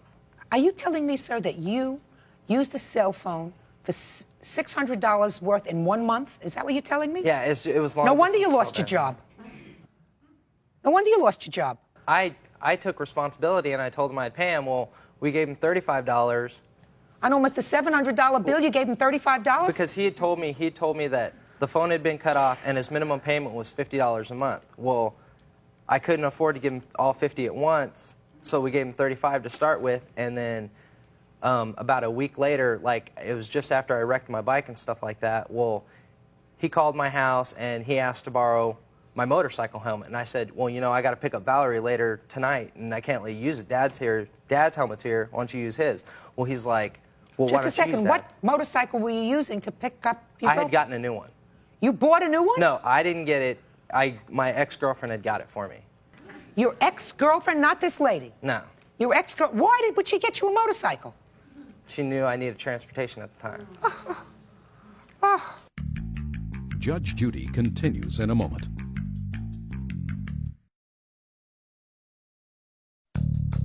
Want justice? Call 1-888-800-JUDY. On the internet, judgejudy.com. Listen. Who is this? This is my wife, Charlene. He needs a keeper. Bad news on this side. You were a nice guy. You helped him out. Don't do it again. Never. Do you understand? Absolutely. He's a user. Your defense to this whole action is your brother came and took your girlfriend's helmet. Because he took your girlfriend's helmet worth $600 and he let his wife wear it, she stretched it out. Is that your defense? Huh? Is that your defense? Get him a copy of my book. Judgment in this case is for the plaintiff in the amount of $2,193. Thank you very much. That's all. Parties are excused. You may step out. Judge Judy continues in a moment. And on the next Judge Judy.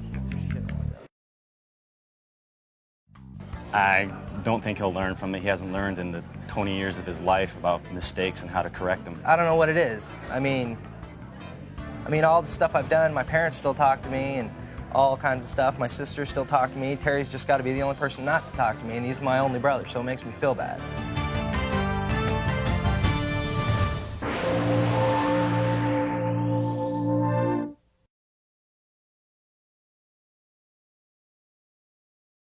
For destroying a designer couch after a night of heavy drinking. Order, all rise. Quiet in the courtroom, please. Your Honor, this is case number 23 on the calendar in the matter of Moon versus Mohan. Parties have been sworn in, Judge. You may be seated. Gentlemen, have seats. He invited you to a party. Correct. At your house. Correct. And I assume from your papers that this is your roommate. Yes. And you had a great time at the party. Incorrect. Well, you must have had a pretty good time at the party because you got blotto drunk, according to the papers, his complaint and your answer. You fell asleep on and then relieved yourself on his couch. True. Ruining the couch. I assume so. You want the money for the couch? Yes. You've paid him $1,000. Slightly over $1,000. How slightly?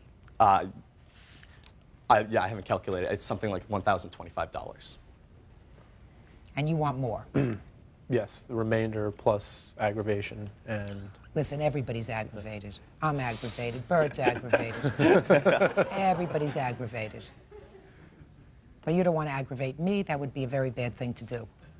So let's just talk about the couch. Mm-hmm. How much more do you want for the couch? Subtracting his $1,000, it would be roughly $2,300. Show me the bill for the couch. I have it right here. The total being $3,139. Let me see. And it's right there.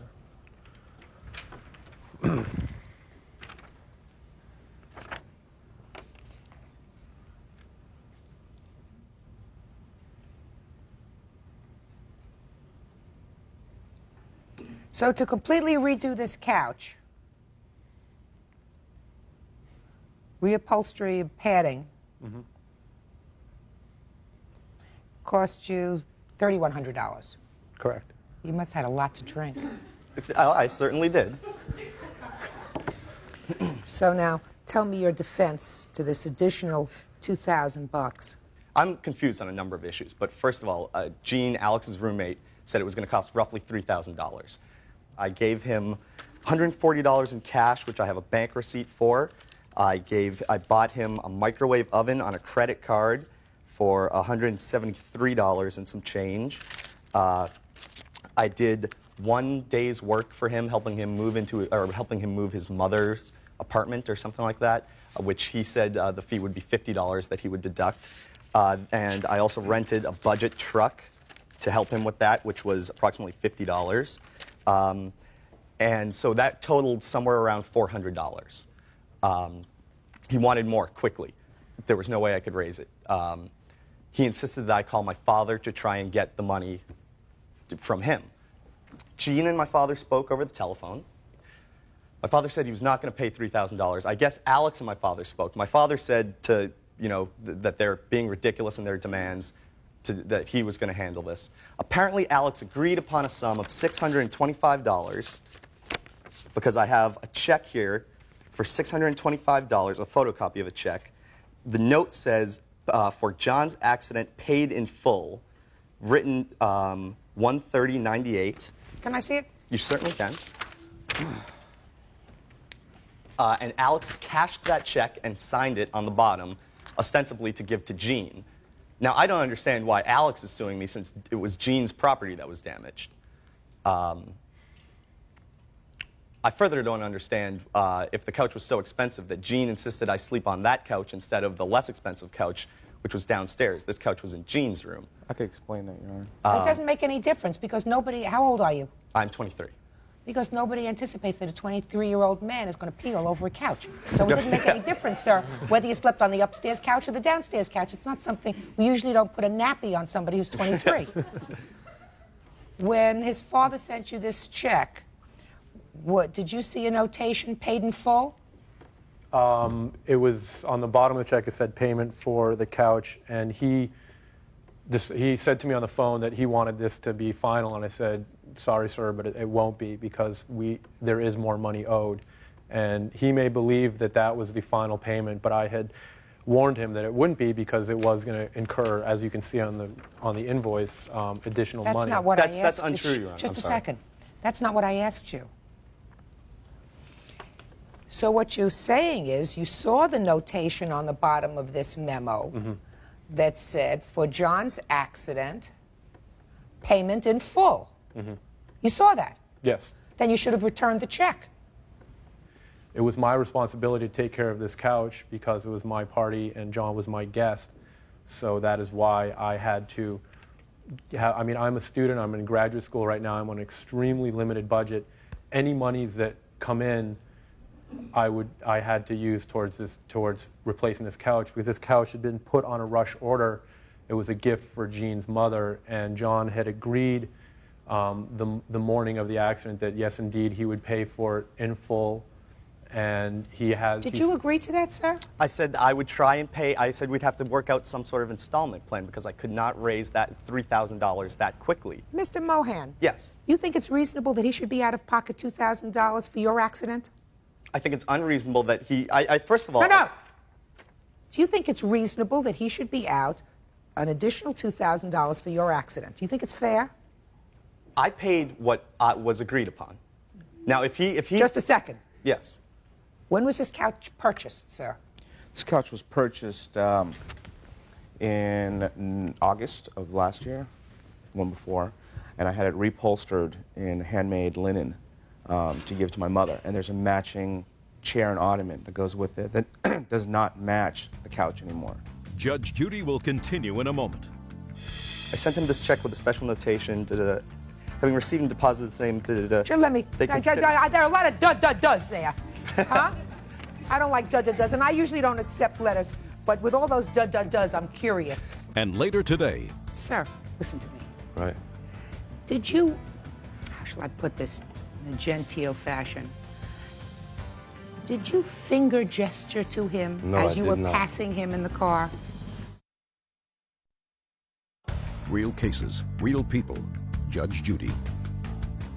Alexander Moon says John Mohan, after a night of heavy drinking, seriously damaged roommate Jean Yee's designer couch. Does your mother have the couch now? The couch is waiting for the chair and the ottoman because after we had it redone, the batch of the linen, the new batch of linen that we got does not match now the chair and ottoman, so I have to pay out of my own pocket to match the chair and ottoman. And then it's going to your mom? It's going to, yeah, and then it's going to cost a little bit more, but I have not asked John Mohan to pay that. I also talked to John's father, and the reason it says paid in full is because John's father said that that is all we're going to get out of him. And the reason I insisted on John paying full amount is because it's his responsibility, not his father's. And it's also a Philip Morris couch, brand new, to replace it. That's just to refurbish it. The couch is $9,400. The chair and ottoman is close to $6,000. God, I never owned such an expensive piece of furniture. I wouldn't let anybody even sit on it, no less They weren't allowed in my room. I did not insist him to be up there. That's untrue. We were allowed in his room. Listen, yes. Stop making excuses. I'm sorry. I'm just trying to refute. Well, so let's get down to my question. Certainly. You think it's fair that either one of these two gentlemen should be any more out of pocket than they already are because you couldn't control your bladder? I don't think it's fair. No. Well, that's what's supposed to happen in a court. What's supposed to happen in a court is what's fair. Well, first of all, I have here, my father could not be a witness today because he's in Boston. But I have here that what he told me from their conversation is that having received this check, I sent him this check with a special notation. I specifically pointed out to Alex Moon that I will not send any more money to him or anyone else, including Jean, if the $625 is cash. He agreed and cashed the check. Having received and deposited the same. Let me. There are a lot of does there. Huh? I don't like does, and I usually don't accept letters. But with all those does, I'm curious. Dear son,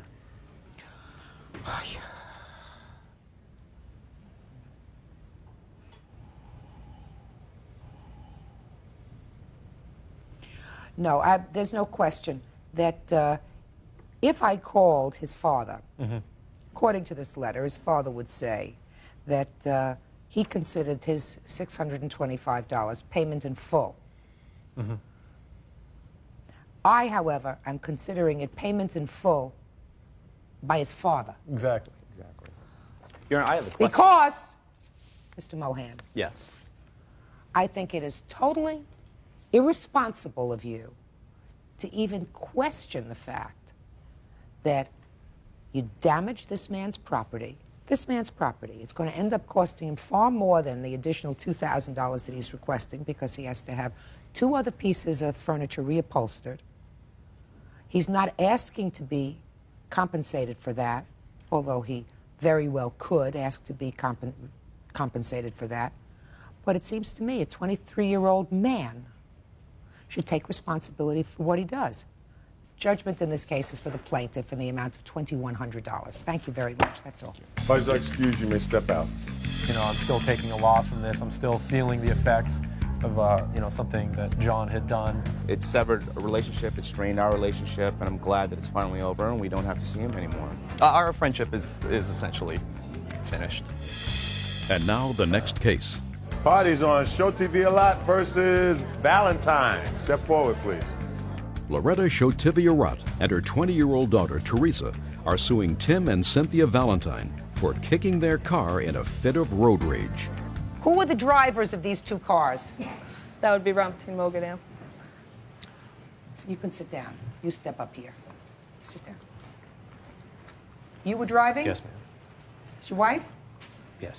Have a seat. Okay. Who are you? I own the car. But you weren't there? No. Okay. You were driving, according to your complaint, your girlfriend's car. Right. That's your girlfriend. Right. All right. But she doesn't own the car. It's her mother's car. Right. You didn't know this gentleman. You're tooling along. He's tooling along, driving with his wife. Right. And you get into one of those male macho things on the road. So why don't you start from the beginning and tell me where you were going and what happened, sir? Well, I was going back to her house and pulled up behind him at the light, and he pulled through the light, and then he pulled into the shoulder. I guess I was too close behind him, and so I passed. And then he got out behind me again, and he started flashing his lights and followed me for like a mile, flashing his lights and like staying close, like turning everywhere I turned. And so I pulled over before I got to her house because I was afraid, you know, I didn't know who it was or what was going on. So pulled over, and then he kind of like parked in front of the car like to block it. And he came out of the car and he was like, you know, swearing and stuff and threatening me. So I got out and to like calm him down because he was like right there. And what was he saying to you, sir, when he got out of the car? He said he was sick of like these kids driving around here thinking they're cool. And I said, I don't know, you know, I hadn't ever seen him before. And so then I like offered my hand to shake his hand, and he said he wasn't going to shake my hand. And so I kind of said something rude, and then he came, kicked the door, and jumped in his car and took off. And that's what this lawsuit is about, because he kicked the door of the car and there was damage to the car. Right. Judge Judy will continue in a moment. Ooh, you were really angry. Ooh. I must have a big foot. Ooh. Closed captioning, sponsored in part by Real Cases, Real People, Judge Judy. Loretta Shotivia-Rott and her 20-year-old daughter, Teresa, are suing Tim and Cynthia Valentine for kicking their car in a fit of road rage. Your turn. Your Honor, my wife and I were coming home from dinner, driving on a 2-lane road. This gentleman approached at a high rate of speed, flashed his lights, honked his horn, and went by and waved his IQ, as I wrote in my report, I believe, giving us the finger. And so you were driving and he wanted to pass you. You weren't going fast enough. Is that what you're saying? Well, we were doing the speed limit. I think it's 25 in the area. It's actually 30. Yeah, 25 or 35 in the area. And so when he went by and did all this, I said to myself and to my wife, I said, you know, I'm sick of this. So we followed him, flashed my lights to get him to pull over, got out of the car. We exchanged some words. My wife got out of the car with me. And did your wife get out of the car to help you or to stop you? Yeah, stop him. Miss Valentine, you don't have to answer that question. You want to know why you don't have to answer that question? Why? Because I already know. Right? Right. Because you said to him, forget it, don't do it. Right? Right. Men have replaced wars with road rage. They somehow consider it an affront to their manhood. Right? If somebody cuts them off or not going fast enough or whatever. Okay. So now you're both out of the cars. And your wife got out of the car to calm you down. Perhaps. No. Perhaps. Hey. Sorry. So we continued to exchange verbiage. Thinking it was all done, we returned in the vehicle to leave. At that time, he made a couple of remarks to me about being an old white man, which got me a little bit upset. Went back to the door and confronted him face to face. He's sitting in the car. At this time, he's swinging the door open to get out, and I put my foot up to block the door, and I guess this is where $1,100 of damage took place. Did you, how shall I put this in a genteel fashion? Did you finger gesture to him No, as you were not. passing him in the car? I didn't even know why he was pulling over. I didn't even realize I was following him that closely. We were at a stoplight. We had just passed through the stoplight. Not sure about that. In any event, how old are you? I'm 21. And how old are you? 49. In retrospect, sir, this was a very foolish thing to do, right? You want to know why? Because he looks like a nice young man, 21 years old, but he could have been one of those nut jobs who has a gun in the glove compartment or a knife, and which is why your wife came running out after you. So, I mean, you took a risk. And there's one thing in taking a risk for yourself. You took a risk for her. So that was a very foolish thing to do. Let me see the estimates for the car.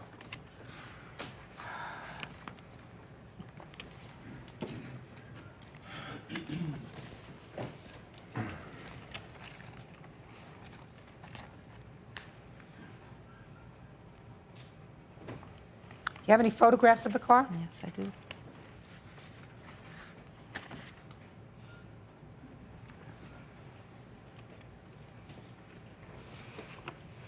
Ooh, you were really angry. Ooh. I must have a big foot. What? I must have a big foot, I guess, according to the $1,100. Ooh, did you see these pictures? No. Ooh. Judge Judy is ready to rule.